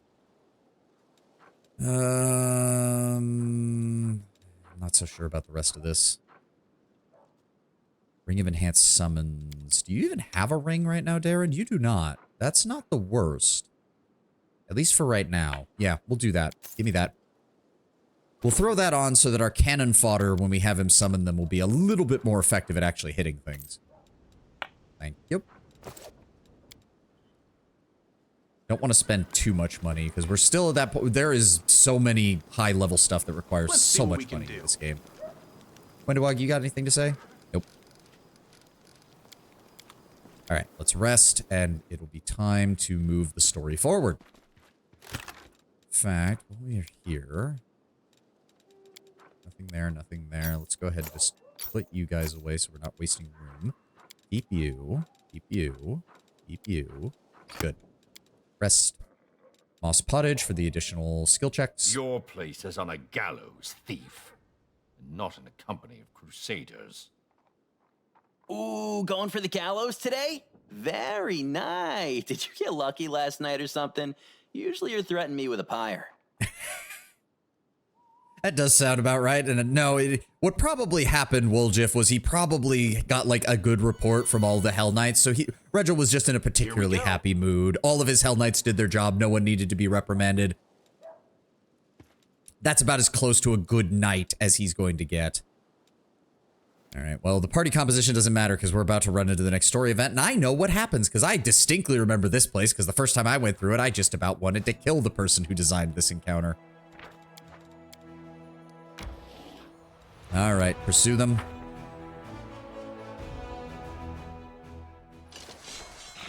Yep, gargoyles. That's gonna be a problem. Gargoyles, ghouls, skeletons, and skeletal sharpshooters, they need to die now. Goodbye. All right, shoot the gargoyles. The ghouls are moving up. Let's go ahead with Smite Evil. Send in our cavalry. Send in our infantry. Go. Yep, skeleton's gonna move up. We take some casualties. That's fine. And he completely bypassed us. I forgot that they could do that. Fuck you! Get out of here. Shoot the skeletons. Good. Yep, infantry are still taking damage. That's fine. Go ahead and heal them.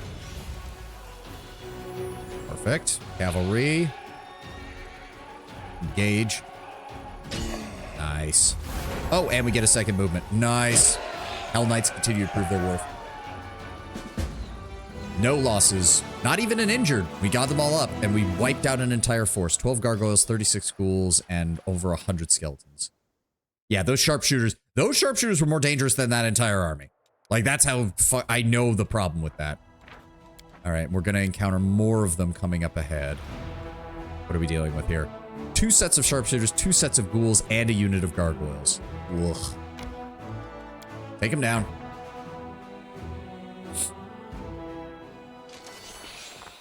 Yep, gargoyle goes first. Let's shoot. Okay, so hold on. Okay, put you down. Let's go ahead and use our fire on you. Sharpshooters are gone. Now shoot them. Perfect. Smite Evil. Cavalry. I want you to move right here. Infantry, move up. Oh, good. Second turn. That'll weaken them further. Send you guys in. Block this. Yep, he's going to bypass to try and hit them. That's fine. Let's go with fire damage on you.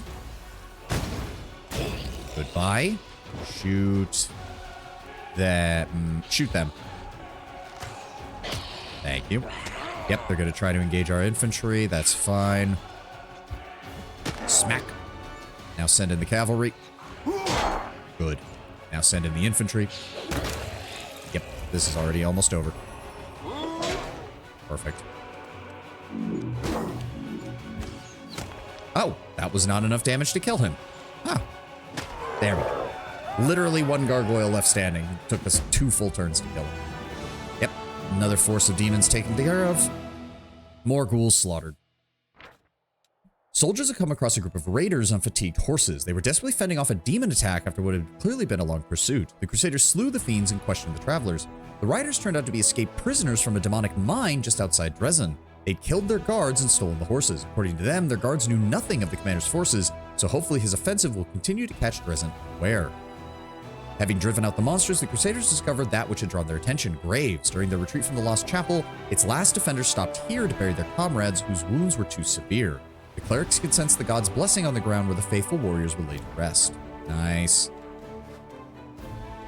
Oh, and that did Right, so we do get some mounted scouts.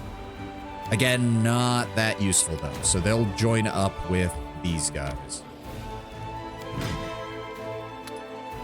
I guess we should give them a name. I don't know. Canabrian Reserve, something like that. Scout Reserves. Since they are Scout Cavalry and Rangers. Kind of makes sense. Why the hell did it use a different font? That's weird. Alright. Let's move up. Oh. Oh, is this where... Does the event happen here? Does the event happen here? I think it does. Yeah, the event's happening. I remember this one.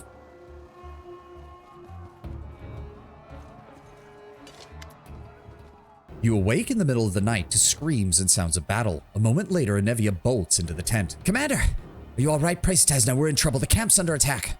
I told the guards to watch the sky, but your uplanders are too careless. In the caves, they'd get their heads bitten off by the first spider they met. What's the report?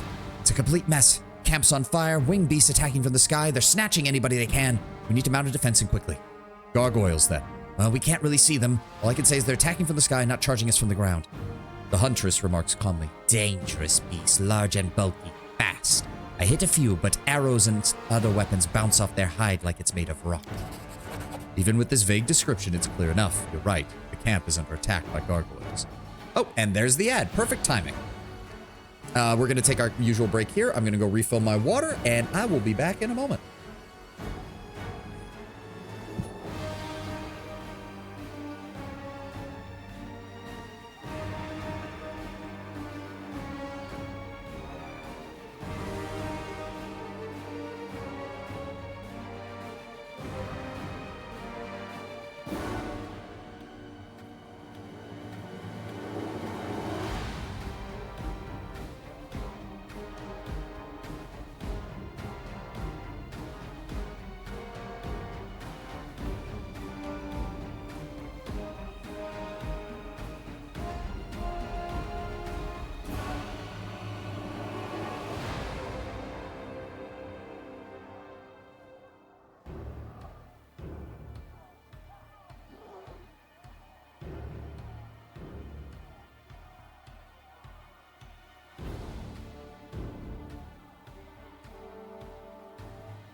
The Lost Chapel. Yep. Yep, we're finally getting there. Finally getting there.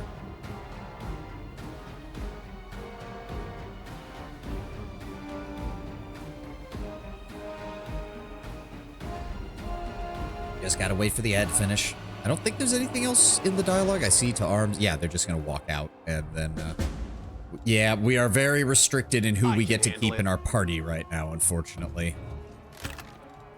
I need there. No, she can't wear full plate with and keep her dex bonus. Fair enough. Let me see. Honestly, that doesn't really matter. Make the demons wait. All right. I think we go right into... Yeah, everything's going to hell. Everything's going to hell. Here comes trouble. And immediately. Yep. Oh boy, here we go. Our troops are immediately under attack. Nice going, dude. Just walk right up to the enemy. That's gonna go great. Okay. Let's do this. Let's do... Alright, empowered. Gather power. I am at full, but we're going... Well, no, I think... There's usually enough time to rest once when you go to the Lost Chapel, so we should be okay there. Give me... Extended range blue flame blast on that Gargoyle Hunter. Boom. Immediately dead and caused a debuff on the enemy. Perfect. That's exactly what we want to see. Why did you... You literally had an enemy standing next to you, you dumbass. When do I kill this man? They'll beg me to stop. God, she does so much damage. I love it.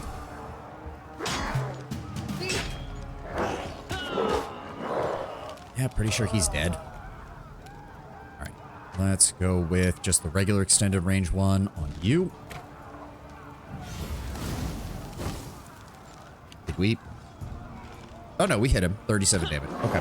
Why are you walking through their zones of control, you dumbasses? Stop it! I'm surrounded by morons. I'll rip you apart. There we... And an entire another Bathe in your pack. blood. Well, luckily they're still distracted by the regular recruits, so that's fine. What do we got here? Gargoyle Hunter, Gargoyle Hunter. They both go... Let's do you first. Come on, Wendwog. 2, 3. Perfect. Alright, give me another long-range enhanced blast. And he's down. God, I love that. There's nothing quite like just vaporizing an enemy with a single firebolt. I have lost a third of my health to temporary damage, though. When do I finish this man off? No match for me. Are we going to get a third group dropping down on us? No. Good. I guess I'll take your shit. Thanks. I don't even remember where... Because you can find some of your companions here. There we go, Camellia. There she is. Camellia is hiding behind one of the carts. Keeping to the shadows, she watches the chaos around her with a squeamish apprehension. The butchered corpse of a crusader lies at her feet. Commander, is that you? Finally, you need to get your men under control. They'll be massacred like sheep at a slaughterhouse. Are you doing all right, Camellia? I am, but our army is a sadder spectacle than usual. What happened to this one? Same thing that will happen to the rest of your troops if you don't hurry. All right, let's move. We need to retake the camp. Let's go. If these monsters thought we'd be easy pickings, they're in for disappointment. All right, you can take point now, Camellia, because you actually have a decent AC. Here we go.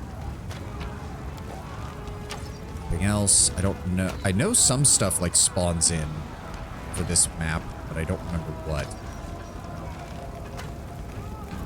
And yeah, literally guys are getting dragged off. We can rest after this fight. You gonna fall over there, buddy, or are you just gonna... Man is moonwalking in place. Okay. Go for the...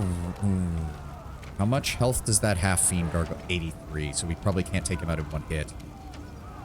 Yeah, just to target that one. I'll rip you apart. 2. And the cleaving shot. Good. Nice. Give me +2 to dexterity, +2 to constitution. That'll slightly increase my damage.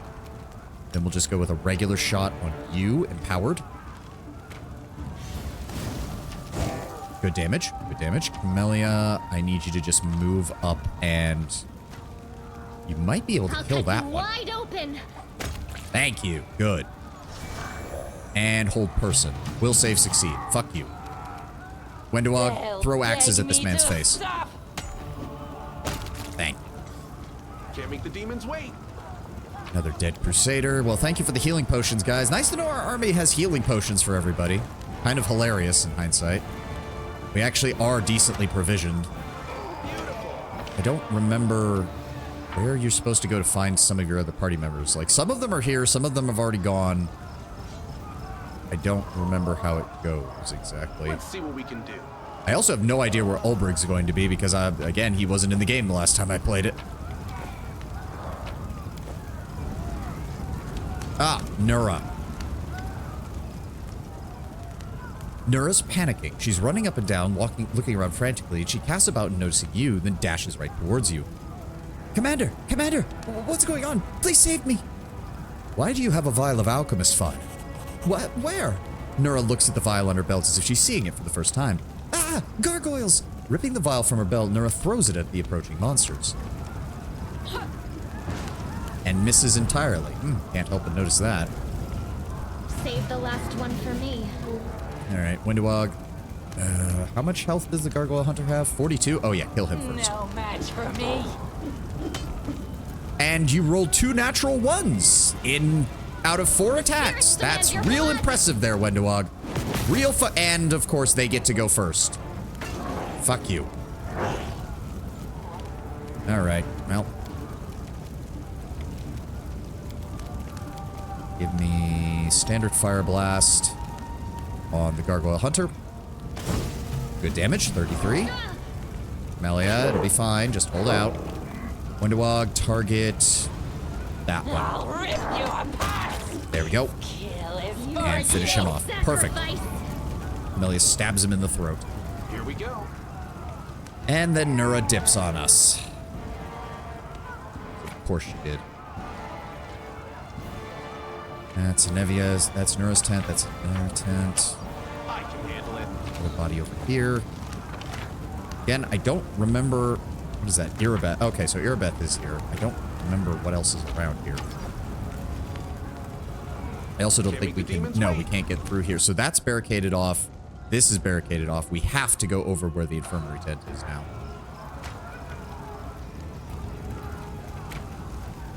Beautiful. I mean, with the number of archers in my army, you'd think we'd be doing okay, but to be fair, they don't do much damage to gargoyles anyways. Sela stomps her armored boot on a gargoyle's wing, and then with all of her might pierces the monster with her sword. Turning around, she yells at the rest of the soldiers. Did you shit your pants over there? Come on, don't chicken out on us now. This is how we deal with them. Hold your positions. Steel yourselves. Are you crusaders or cowards? The commander's here. Well, then we can fight. Let's stand up to these beasts. For the commander, for the queen, and for Mendev. Sela, are you doing all right? I'm fine, but most of our men are panicking. Going down easily, not even putting up a fight. The veterans from Canabras are holding up all right, but most of the ones the queen sent are total greenhorns. It's a sorry sight. Let's get moving, Sela. We'll teach them all a lesson. Yes, sir, Commander. Let's see what we can do. Oh, I need to level Sela up. Shit. Paladin.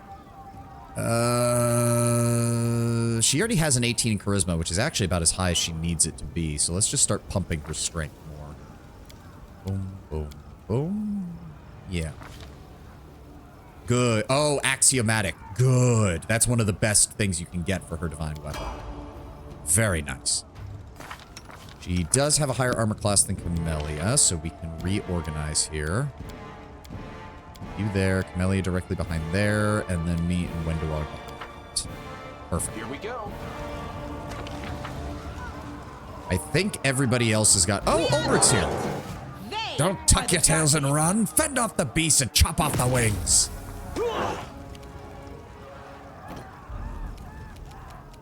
Give me a long-range blast. Let's try to hit this guy right away. Good. 39 damage. Thank you, Ulbrich. Taking care of him right away. What have we got? Oh, that's a cleric. And he did manage... Oh, that recruit's dead. Yep, he's fucked. All right, Windowog, move up. Start... Huffing, Gargoyle Hunter, Gargoyle Hunter, Gargoyle... Okay, start damaging the cleric. Good start. So in the tabletop, the Lost Chapel is a much shorter encounter and even happens before the Vescivores. Normally, there are only 3 gargoyles, and they sneak into camp at night and snatch 3 NPCs at the DM's discretion. Oh, so it's much more of a targeted strike rather than a all-out offensive. Go for their hearts. Thank you, Camellia. Yeah, these guys are not gonna have... Yeah, he actually survived. Color me shocked. Sela, go after this one. Guide my blade. What the fuck? You didn't even get an attack of opportunity. Piece of shit. Alright. Give me... You're in range. Let's go for the Gargoyle Hunter. There we go. Down he goes. Ow. Bone Shaker. Ulbrig. Luckily, you do good damage, so no worries. When do go for that one? Yes. No match for me. There we go. And that dealt the cleave damage to all of them. Perfect. Yeah, go after Wide that. open. Oh, nice, Camellia. You critted that one. And they're down. Can we save at least one of these bastards, please? No glory. We're already losing so many men. Alright, give me another 5 foot. No, another 5 foot step. That way I don't have to use my extended range. Let's hit the cleric. Yeah, now I'm making good spell resistance throws. Thank you, game. You should get more than 2 attacks by this point, but alright, whatever. Windowwalk, 5 foot step. I'll rip you apart. There we go. Perfect. In our case, they took Aravashniel, Nura, and a random mongrel. The DM claimed that the saboteur not striking that night was a hint as to who it was, but we were all distracted and honestly biased to notice something like that. I'll be damned! Thought we have enough Oglins running all over the land, now we got them pouring out of the skies as well. You doing all right, Ulbrig? I'm right as rain. Why wouldn't I be? Don't envy the rest of our warriors one bit. The beasts are hunting them down like hawks chasing mice. Nobody tried to carry you off? Oh, they tried once. Ha! Fair cracked me up. It was so funny they won't be trying that again. Yeah, considering he can fly in his griffin form, I don't think that was very effective. All right, join up with us. All right, Ulbrig, you can also take up a spot behind the front line. Did the world just forget me? Wait, where did he get bark skin from? Pass that on him. Oh, whatever. Go ahead and transfer to your griffin shape. Thank you. Well, yep, all of our dudes are dead. I have some sketches to show you. Oh, a little late, Lord Brown Bear, but I'll get to him when I get to him. Oh, and no one was able to identify the helmet because... Alright, because we don't have anybody with arcane ability. Irabeth should be down here. Oh, it's an Abasu, right. Breathing heavily, Irabeth leans upon her sword. Blood is trickling through battered armor, and clenching her teeth, she looks hatefully at the monster before her. It bares its teeth in a mocking grin. I won't give up. In the name of Iomade, I will not give up. Irabeth, we're here. Hold on. Oh, no, you won't. Surging forward, the demon knocks Irabeth off of her feet with a sharp blow to the face, then leans over her limp body and sniffs. Young and healthy and strong, this one will be tasty. A fine ghoul it will make. The monster's fiery eyes consider the people surrounding him and finally fall upon you. For a moment, you feel a strange connection to the demon, as if there is no one here but the two of you. Bafflement, almost fear, crosses the monster's face, but then the grin grows even wider. Oh, there. What's the one she was talking about? You are supposed to be my equal? You're just the same as the toys. Weak, fragile, tasty. Let her go or I'll burn your wings off. You're threatening me, mortal? I am the stuff of living nightmares. Roll on the ground and shudder. Come on, shudder, shudder. That's Nilkineth. He's tabletop. He's a half Nabasu Inquisitor with the Gargoyle minions. He spends his time helping feed Nabasu growth points so they can evolve. Yeah, that would do it.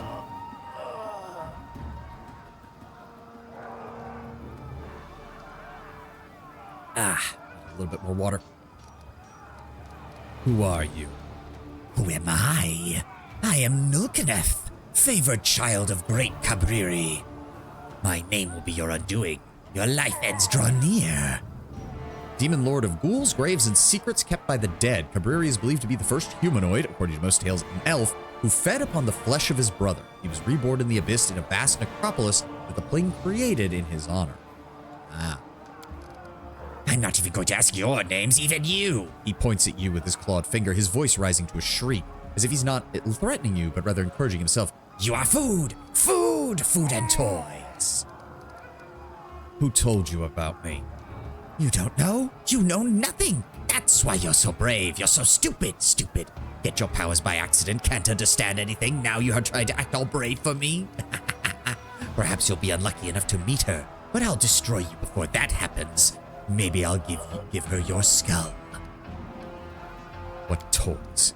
I'm playing with your toy soldiers, making your little troops march here and there and sing their songs. So boring. My ghouls are much better. Come see what your soldiers will become when I've had my fun. What do you mean we're your equal? Not equal, not equal. I earned my power. Great ones gave it to me. Yours just an accident. I will suck it out of you along with your life, and it'll be so tasty. But first, I take your toys. He runs his paw over Irabeth's hair. You're here for nothing but your death. I think not. Fortress in mountain where mortals once prayed to their little gods. Lost Chapel is my nest now. Come see what happens to your soldiers when I play with them. Maybe you'll be one of my toys too.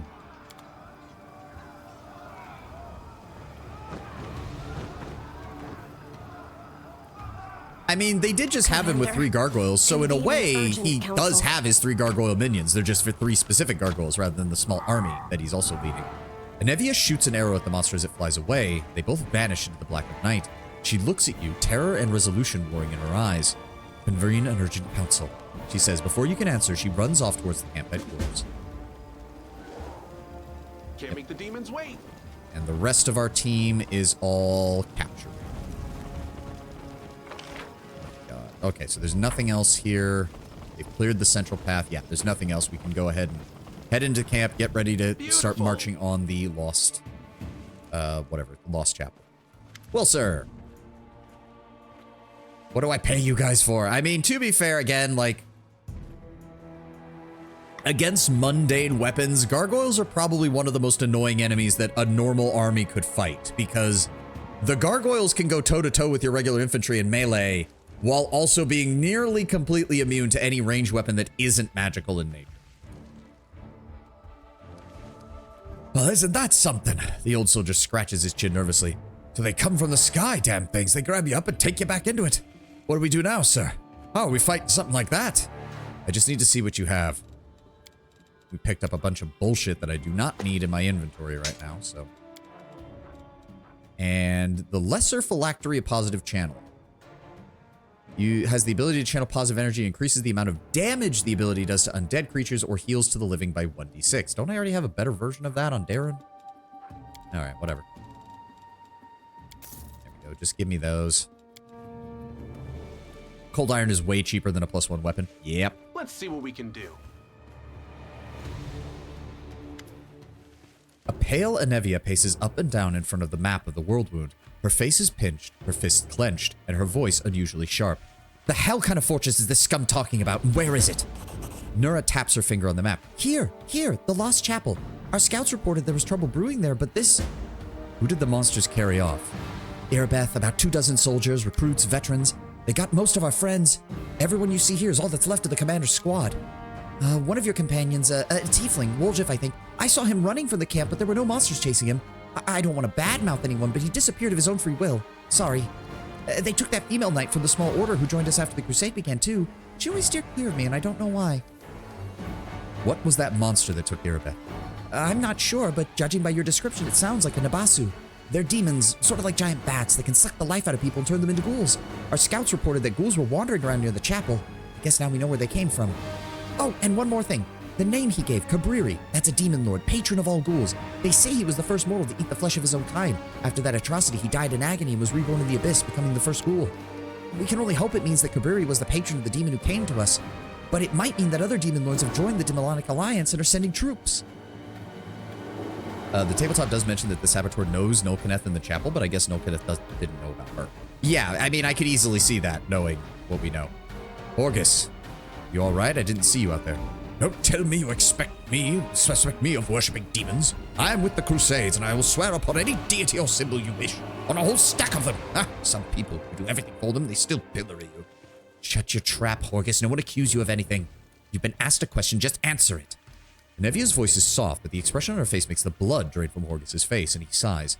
No one saw me, neither friend nor foe. I drank an invisibility potion from my personal stash and hid under a cart. What was I supposed to do? I am neither a fighter nor a wizard. Had I stand in plain sight, I'd be on the missing list right this moment. I just wanted to know, Horgus. Thank you for answering. We need to depart immediately for the chapel and save who we can. The demons won't feast for long. This peace is too tough for them. Uphill again through mud and no road. Well, I do hope the demons will be entertaining enough to make up for the inconvenience. All right, is everyone ready? Commander, we do not have much time. Every moment we stand around here, our friends are going to be eaten alive.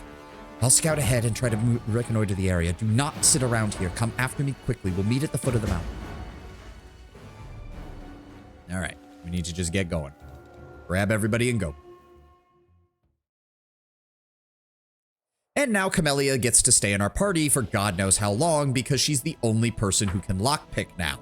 Because Woljif bailed.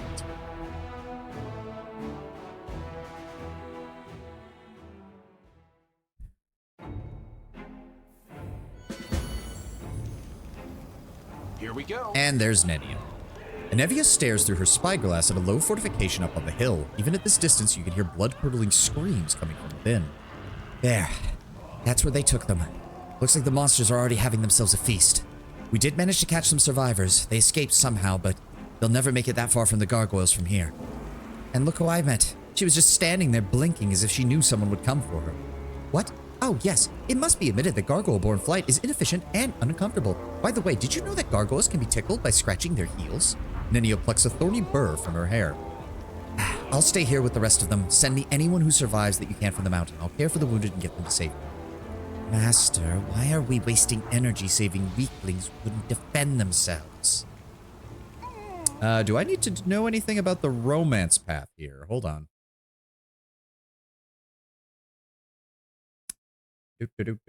No. The actual trigger for the romance does not happen until after Dresden. Good to know. Good to know.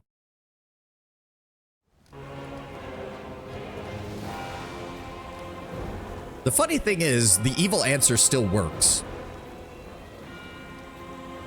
Oh, but we are going Azada when we get to Dresden, so that's not a bad one. And I like that it addresses her. Why not, Wenduog? Or are you telling me that you're going to turn down a chance for a good fight? I didn't. Wenduog seethes and grips her weapons. I'll rip the wings off of them. I'll tear out their fangs and cut out their guts. Good to hear. You know I like it when you've got your blood a little up. I like the chaotic option myself. Yeah, no, that works perfectly, and it still works with Wenduog. That's the thing. It still works with her. Are you holding up, Anevia? I'm doing better. Better than the people here. And in there. What did you manage to see on the hill? Just what Nura said. Gargoyles, ghouls, fresh ones. It hasn't been long since they turned. They didn't die pretty. It looks like the demons stormed the chapel at some point. So we don't have to worry about getting inside. There's a huge hole in the wall where the gate used to be. Hey, Kohai, welcome. Welcome. Sorry to say, you showed up towards the end of the stream again. We've only got about 30 minutes left. My bad. At least that's one piece of good news. Did you see that winged demon? I didn't see him fly away. I sincerely hope that the wretch isn't thinking of leaving, especially when he personally invited us to this occasion. 'Twould be the height of rudeness for a host. Do we have any extra healing wands? I could share some wands that I took for the wounded, but then we might not have enough to heal all of our soldiers. Keep them then. We'll see if we can find Darren. I hope we manage to save at least some. History of my life. Yeah, I'm sorry. As I said, I upload all the VODs to my YouTube, and Twitch does the usual thing where it keeps VODs for 30 days, so if you want to catch what you missed from the gameplay, feel free to watch that, but yeah, sorry. That's just the nature of the beast. This is pretty much the only time I can really stream, so... well, we have nobody to change. We're going to head up to there. I'm going to watch over you. Please save everyone you can. Desmond, yep, that's terrific. I can handle it. Check your YouTube channel. The Darkest Dungeon clip killed me. Yeah, that's, say what you will about how salty I got at that game, but that was a really good moment because I had no idea what the fuck was happening. Make the demons wait. I had no idea what the fuck was happening in that moment. Oh, wait, there is something down here. What was that? Oh, there it is. Oh, just some alchemical ingredients. Fine. Beautiful. All right, let's start going because the sooner we find our party members, the better. Oh, for fuck's sake. First serve. Fuck you guys.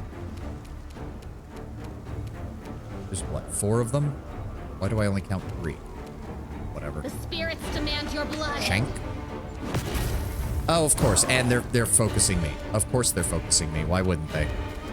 Nenio, I have not even looked at your spells. I'm not going to be keeping you in the party for very long, though, so... Phantasmal Killer? Yes. Wow. That... Will saving throw... Oh, yeah, her DC is actually high. Okay, he just died. Wait, she gets to... Why did she was able to cast that as a... Wait. Holy shit, Nenio. Holy fuck. Phantasmal Killer does some serious work if the enemy fails their fucking save. She has the Quicken Rod? Oh, wait, no? No, she has an extended Metamagic Rod. How did she cast that then? I am confused, but I'm not gonna complain. Imagine swooping in and immediately dying from shock. Pretty much. Holy crap. That was honestly kind of shocking there. All right. Go ahead and turn on Fire Blast Kinetic Strike, and let's go ahead and hit him in melee. I got this. There we go. Perfect. Oh, that's glorious. We just turned around and ignited fire from our hand and burnt that man to a crisp with it. Oh, he has concealment. That's it. Still, we got him. Holy shit, Nenio. I did not realize you were going to... No, all she has is invisibility field. How did she cast 2 spells right out from the get-go? I have no idea. I have no idea. Let's just get you to 22 intelligence then. There's no reason not to. Oh, and now okay, now Nenio is covering all of our knowledge and lore checks. No problem. Holy shit. Rainbow Pattern is illusion, so we definitely want that. No, we don't want those. Reduce person mass, ice storm, obsidian flow, dragon breath, dimensional body, confusion. Deals 1d8 points of damage plus strength minus 2 self with item in hand. Attacks nearest creature. Dimension door has saved my party many a time. You know that you're not wrong. That's not a bad idea. What is Shadow Conjuration, though? Oh, right. That allows her to basically copy a spell, but it has a chance for the enemy to see through the illusion. Okay, so we'll grab that eventually. But yes, for right now, Dimension Door and Rainbow Pattern sound like a good idea. Can manage to fascinate a maximum of 24 hit dice of creatures. An affected creature that fails its save is fascinated by the pattern and becomes dazed. Yep. And she gets Invisibility Field. At 8th level, you can make yourself invisible as a swift action for a number of rounds per day equal to your wizard level. These rounds do not need to be consecutive, otherwise functions as invisible. Perfect. Let's see what we can do. You can teleport the whole party. Yeah. I need to, because like, I love Regil as a character. We're going to be romancing Wenduog, and I want Ulbrig because I've never seen his content. So that's 3 character slots pretty much taken up in the party at all times. Then you have me, that leaves 2. One of those people has to be mobility focused, which is going to be Camellia for a while because she's the only fucking one who can. And that just leaves 1 slot, which is usually Darren because I also need a healer. Speaking of healers, is that you, little girl? The old soldier coughs, then shudders, but makes no effort to rise from the blood-soaked ground. A sharpened wooden stake is protruding from his stomach. Just say something kind to me. Just one last. And here is our blessed little beggar. I was beginning to think I'd never set eyes on that grubby little face again, but it seems that fate truly does watch over the mad. How can you be so blind? It is not fate. It is not luck or chance of anything of the kind. This girl is cunning and dangerous. She is certainly able to hide her true nature better than you. Camellia smiles cryptically. Tosh, what could a little witch from the back alleys be hiding? Her spells are weak, her cantrips laughable, and she can't even hold a weapon in those charred hands. She doesn't have enough fingers. What made you think she could be dangerous? Both she and I learned to survive in feral labyrinths by devouring the weak.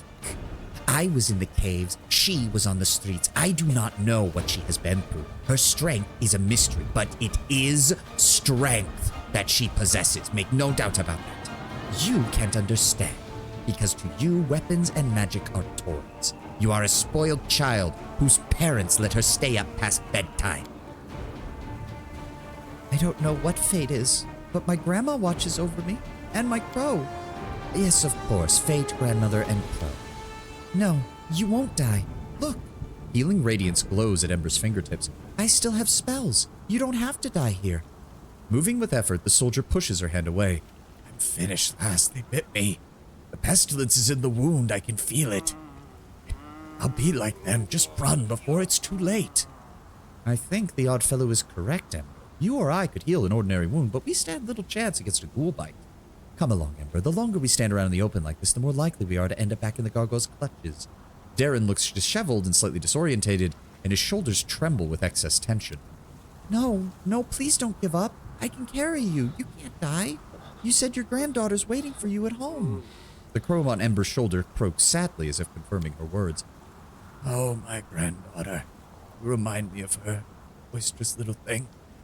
But I know you can't lift me. Can't be helped. Death comes for us all, little girl, and I've made my peace with it. As you should too.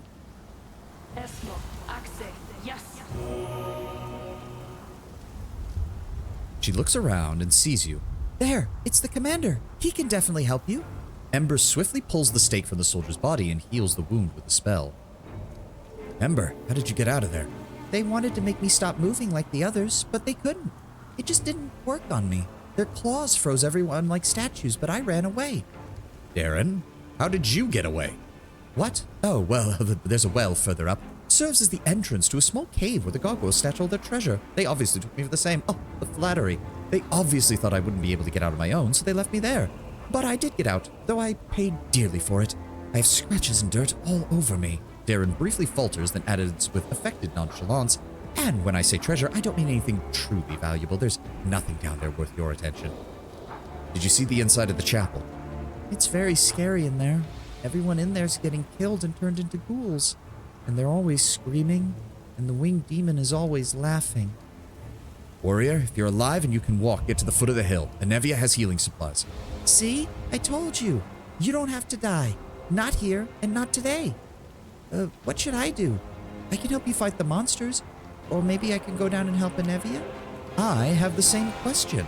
You know, I must have heard at least 1,000 stories about the horrors of war, the demons, the nightmares of the Worldwound. I was raised on them, surrounded by them. I've even lived through some of them. But I'll admit, none of it prepared me for what I saw here. I can't imagine how much wine it's going to take to banish this memory from the moment when I found myself surrounded by monsters, and that is why I very much want to go with you and see the monsters quake in fear. It's only fair. Ember, head down the hill, help Anevia with the wounded. Darren, you're with me. Okay. Let me see. Well, we kind of need Camellia for trickery. I don't want to leave Wendewog. I don't want to leave Ulbrig. Thanks, Nenio. You two-shotted. You took out a pair of gargoyles single-handedly. I'd say that's pretty fucking good. Thank you for being in the party. I'll need to bring you along at some other point once I figure out how to use you properly. Sela, you stay in the front. Ulbrig, take up your position in the middle. Put the dog on the flank until we can get Regil in here. Can't make the demons Oh yeah, wait. we're not going to be anywhere close to done with this place by the end of this stream today, because this place is big. And more gargoyles. Do not. And they get to go first. Ow. Ow. All right, Camellia, could you go block the other one since he's going to try and come towards us? Thank you. Wendewog, take a 5-foot step. If you would be so kind as to assist me against these, please, dear. No match for me. Fucking concealment. I hate you. Let's see here. I've already used 4. Let's just go with a standard attack. Damn you! Oh, that's beautiful. Oh, that's beautiful. I love using a fire sword. Just... God, I love kineticist. Oh, wow. Camellia actually tanked that really well. Thank you, Ulbrig. Darren, you don't really need to do anything. Just zap him, please. Thank you. Daisy, fight him. Perfect. Let me see here. Darren, can I get a healing spell from you real fast? There we go. Much better. Let's see what we can do. Basic supplies. I think Regil's the next one we encounter, so I'll be able to drop Sela and pull in Best Boy Regil. Quickens. Okay, we need to get up there and help him. I would like to be able to save him. Thank you. Charge. Good. Oh no, he's gonna get fucked. Yeah, you're not even going to be able to get there in time. Windowog. They'll beg me to stop. Nope, he's going to get full attack. Yep, he's down. Son of a bitch. Alright, well. Fuck it. Let's start doing melee attacks. Get fucked. Go for their hearts. Stab. Olbrig. Thank you. Damn it. I was really hoping to save that guy. But. Nope, nothing of value. Plenty of healing potions, though. Thanks, game. You, oh, for fuck's sake. Oh, of course. And they use it immediately the second. Oh, come on. He spawned on top of me. I mean, they do fly. They fly now? They do indeed fly now, unfortunately. The demons do fly now. Okay, come on. You know what, Seela? You're going to be getting dropped once we get Regil. Go ahead and smite evil and just... And, well, miss twice. Okay, sure, fine. I'll cut you wide open. Windowog. Give me a fight. Oh, God. Pretty much no matter where I send her, we're going to have problems, but go ahead and attack him. Good, good. Now we're going to attack him. Perfect. Perfect. They're on, fall back. Give me a heal. Thank you. Olbrig, tear that man apart. Or miss. That's fine. Sure, whatever. Yep. Oh, look, they're still focused on me. They're still focused on me. Well, at least one of them isn't. Into the fray. Thank you. Amelia. Spirits demand your Shank. blood. And there we go. Another one. Oh, and he went off the cliff. Windowog, go after the weaker one first. For me. There we go. That concealment is getting annoying real fast. I got this. There we go. What's going on here? Oh yeah, once you get multiple attacks, the kinetic blade becomes incredibly I can handle powerful. it. The simple fact that I'm targeting touch attack with a melee weapon that can deal 5d6 plus 9 damage. I feel like a chosen one. Can't make the demons wait. I do think, again, I'm pretty sure Regil's the next one, but he's further up here. Regil and Sociel, I think, are the next ones, and I think that's everyone we're missing.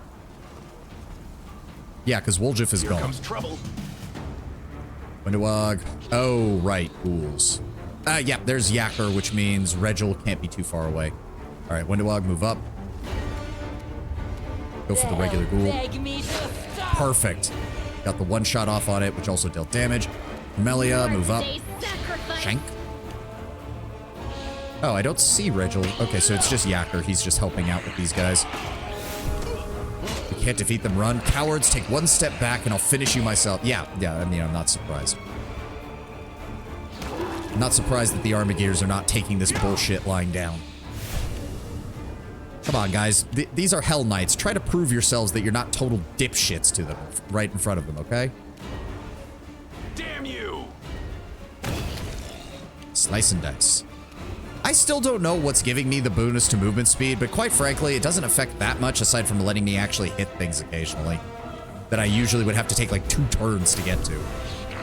What? Yacker! What the fuck?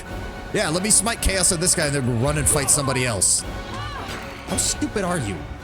I just complimented you and said that you weren't an idiot, and then you go and do that. There we go, guys. There we go. I'll rip you apart. Perfect. Melee up. Go for their hearts. Okay. Wow, we actually... So, we couldn't save the one dude, but this group actually got through perfectly fine. As long as nobody is an idiot. There we go. Yep, everybody just hanging up on this one ghoul. Okay, Darren, there's no point to you even being here. Are you still here? There we go. Yacker salutes with his mace covered in demon blood, or ghoul blood, I guess. This time, those winged beasts won't defeat us. We escaped, and we're ready to chop them to bits. Ready? Speak for yourself. Gods, why did I ever join this crusade? I could have just stayed home and picked mushrooms and milked my goat. Yacker, is Rachel still alive? Yes, sir. He's here somewhere. He managed to keep a few of the recruits escape, helped a few of the recruits escape, and he's already made a decent fighting squad out of them. How did you escape? Heh, they didn't get a chance to take us prisoner. It's too dangerous to fight a gargoyle while it's carrying you midair. But once it goes to land, it becomes vulnerable. We managed to escape their claws over the slope and took the weapons from the fallen.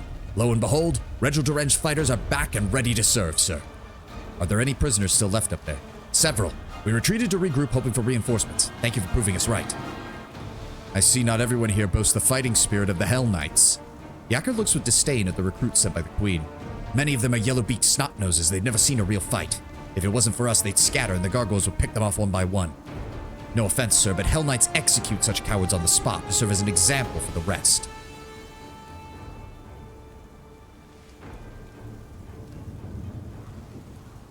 I ask that you not scare them. Bad enough with what we have. There will be no public executions in my army unless it's for something that's actually worthy of it. Apologies, Commander. The order not to frighten the recruits will be executed. Jaeger answers in a brisk tone, coming to full attention. Nonetheless, you did a good job. Take your forces and return to the foot of the hill. Find a Nevian and await my return and help them secure the position. Affirmative, sir. About to say no. We save executions for things like, you know, treason and like people actually aiding the demons directly. We don't do it just because somebody decided to run, especially not with the volunteers. No offense, I didn't expect much from the dipshits Galfrey brought for us. Again, I can't help but notice that the troops that Galfrey brought are troops that Mendev can afford to lose. Oh, Commander, I believe so much in the 5th Crusade. By the way, the troops I'm giving you are dog shit. Get down! Get down quickly! Won't hold for long. Get the wounded away, I'll hold them.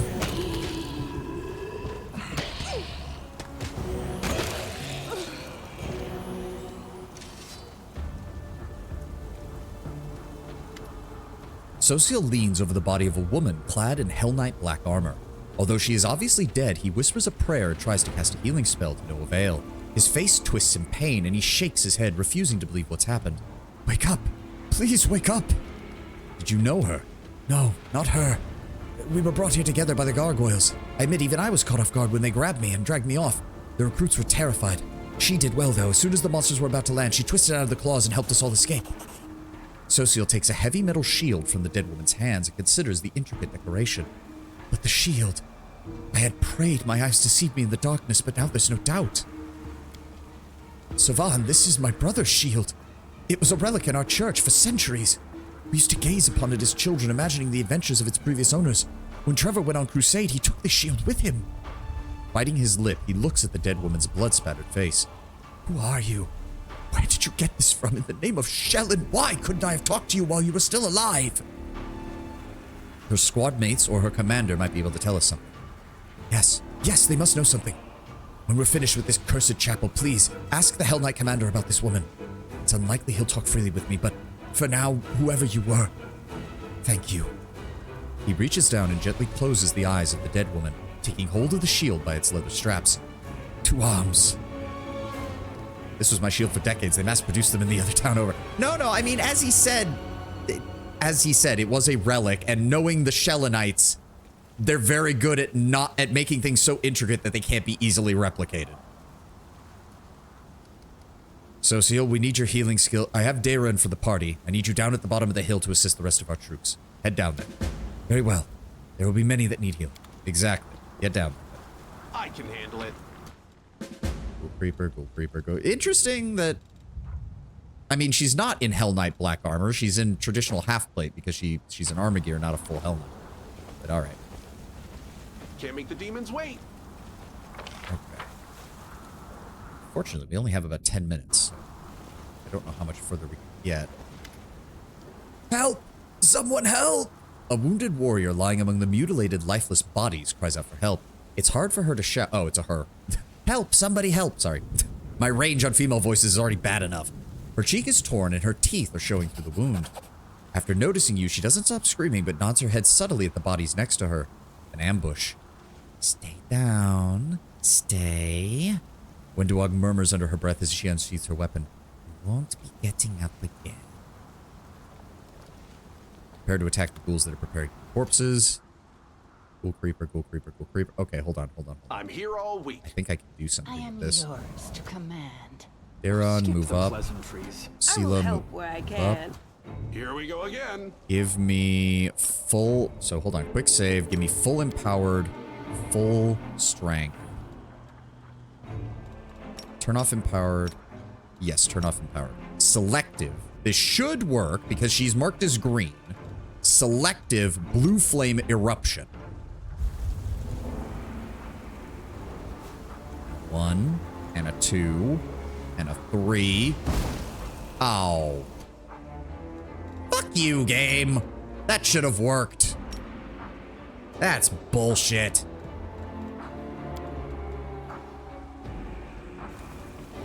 You know what? Fine. That should have worked. This is one of those things where it's like, if Larian ever did a Pathfinder game, I would love to see what they'd be able to pull off with the way they design their shit. Okay, what's the weakest one? Hunt Master's probably the strongest, so let's go with the Creeper here. Wendowog, start us off. Come on, get that cleave. Yes! Glorious cleave! And then Daron, give me a 5-foot step this way. And you can hit all of them with the channel undead damage. Perfect. That just leaves the Huntmaster and the Creeper. Nice. Give me a long-range blast on that Huntmaster. I know he has ranged attacks. What? I told it only to gather. Game. Okay, whatever. Fuck you, game. Fuck me over again, why don't you? Ulbrig, go deal with him, please. Almost. Alia. I'll cut you wide open. Dog. Oh, can't charge. It's fine. Huntmaster is shooting... No! I did everything to save her! Fuck you! You piece of shit. Oh, here I am, surrounded by 50 enemies. Who should I shoot? The person I can barely see through 4 other people in the way. Fuck you. Yeah, I was only set to gather power 1. Why did I not attack? Ugh. You piece of shit. Nope, no saves coming. Ah, no saves coming, as annoying as it is. Beautiful.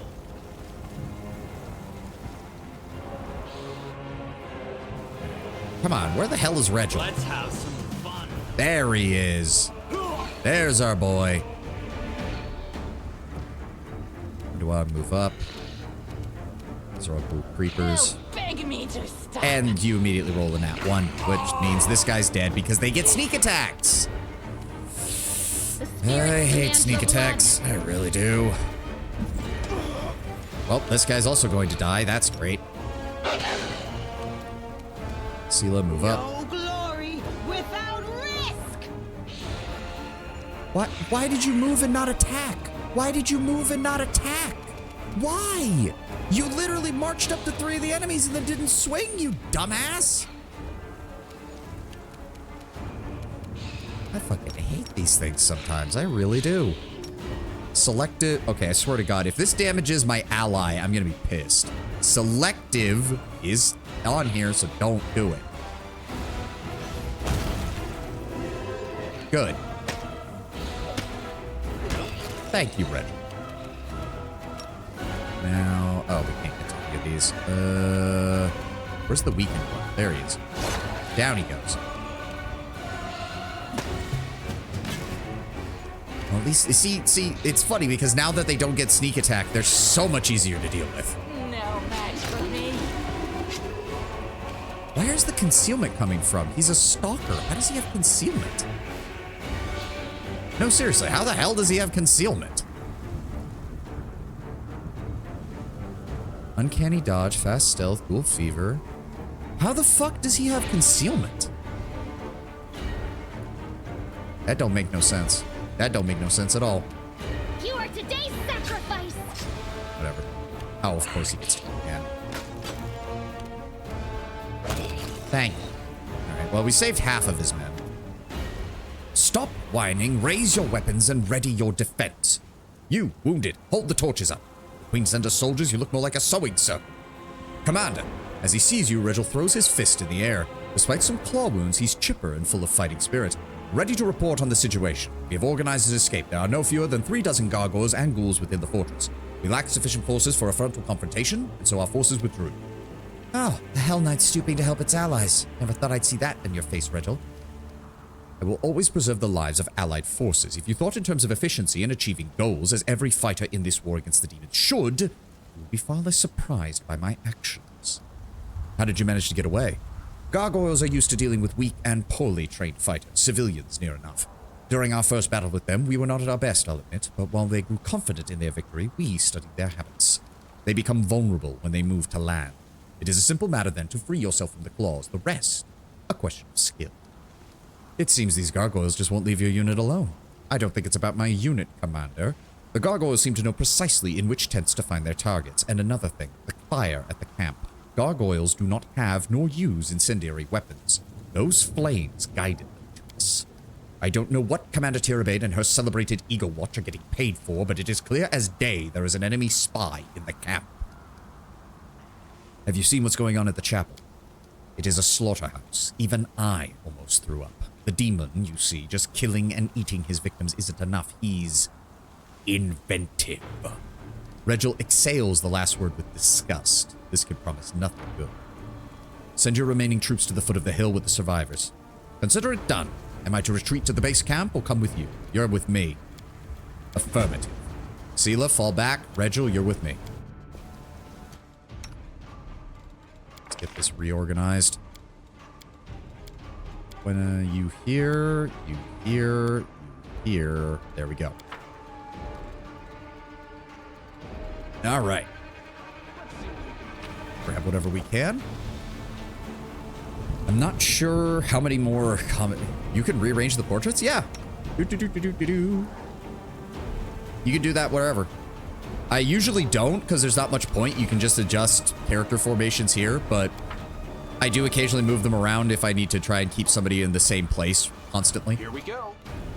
They really don't trust Hell Knights, duh. Yeah, well, I mean, see, again, Sela's a very idealistic paladin. It's not surprising that she just despises the Hell Knights. Also, I'm pretty sure those were bodies getting tossed down that I kind of missed right there. I can handle it.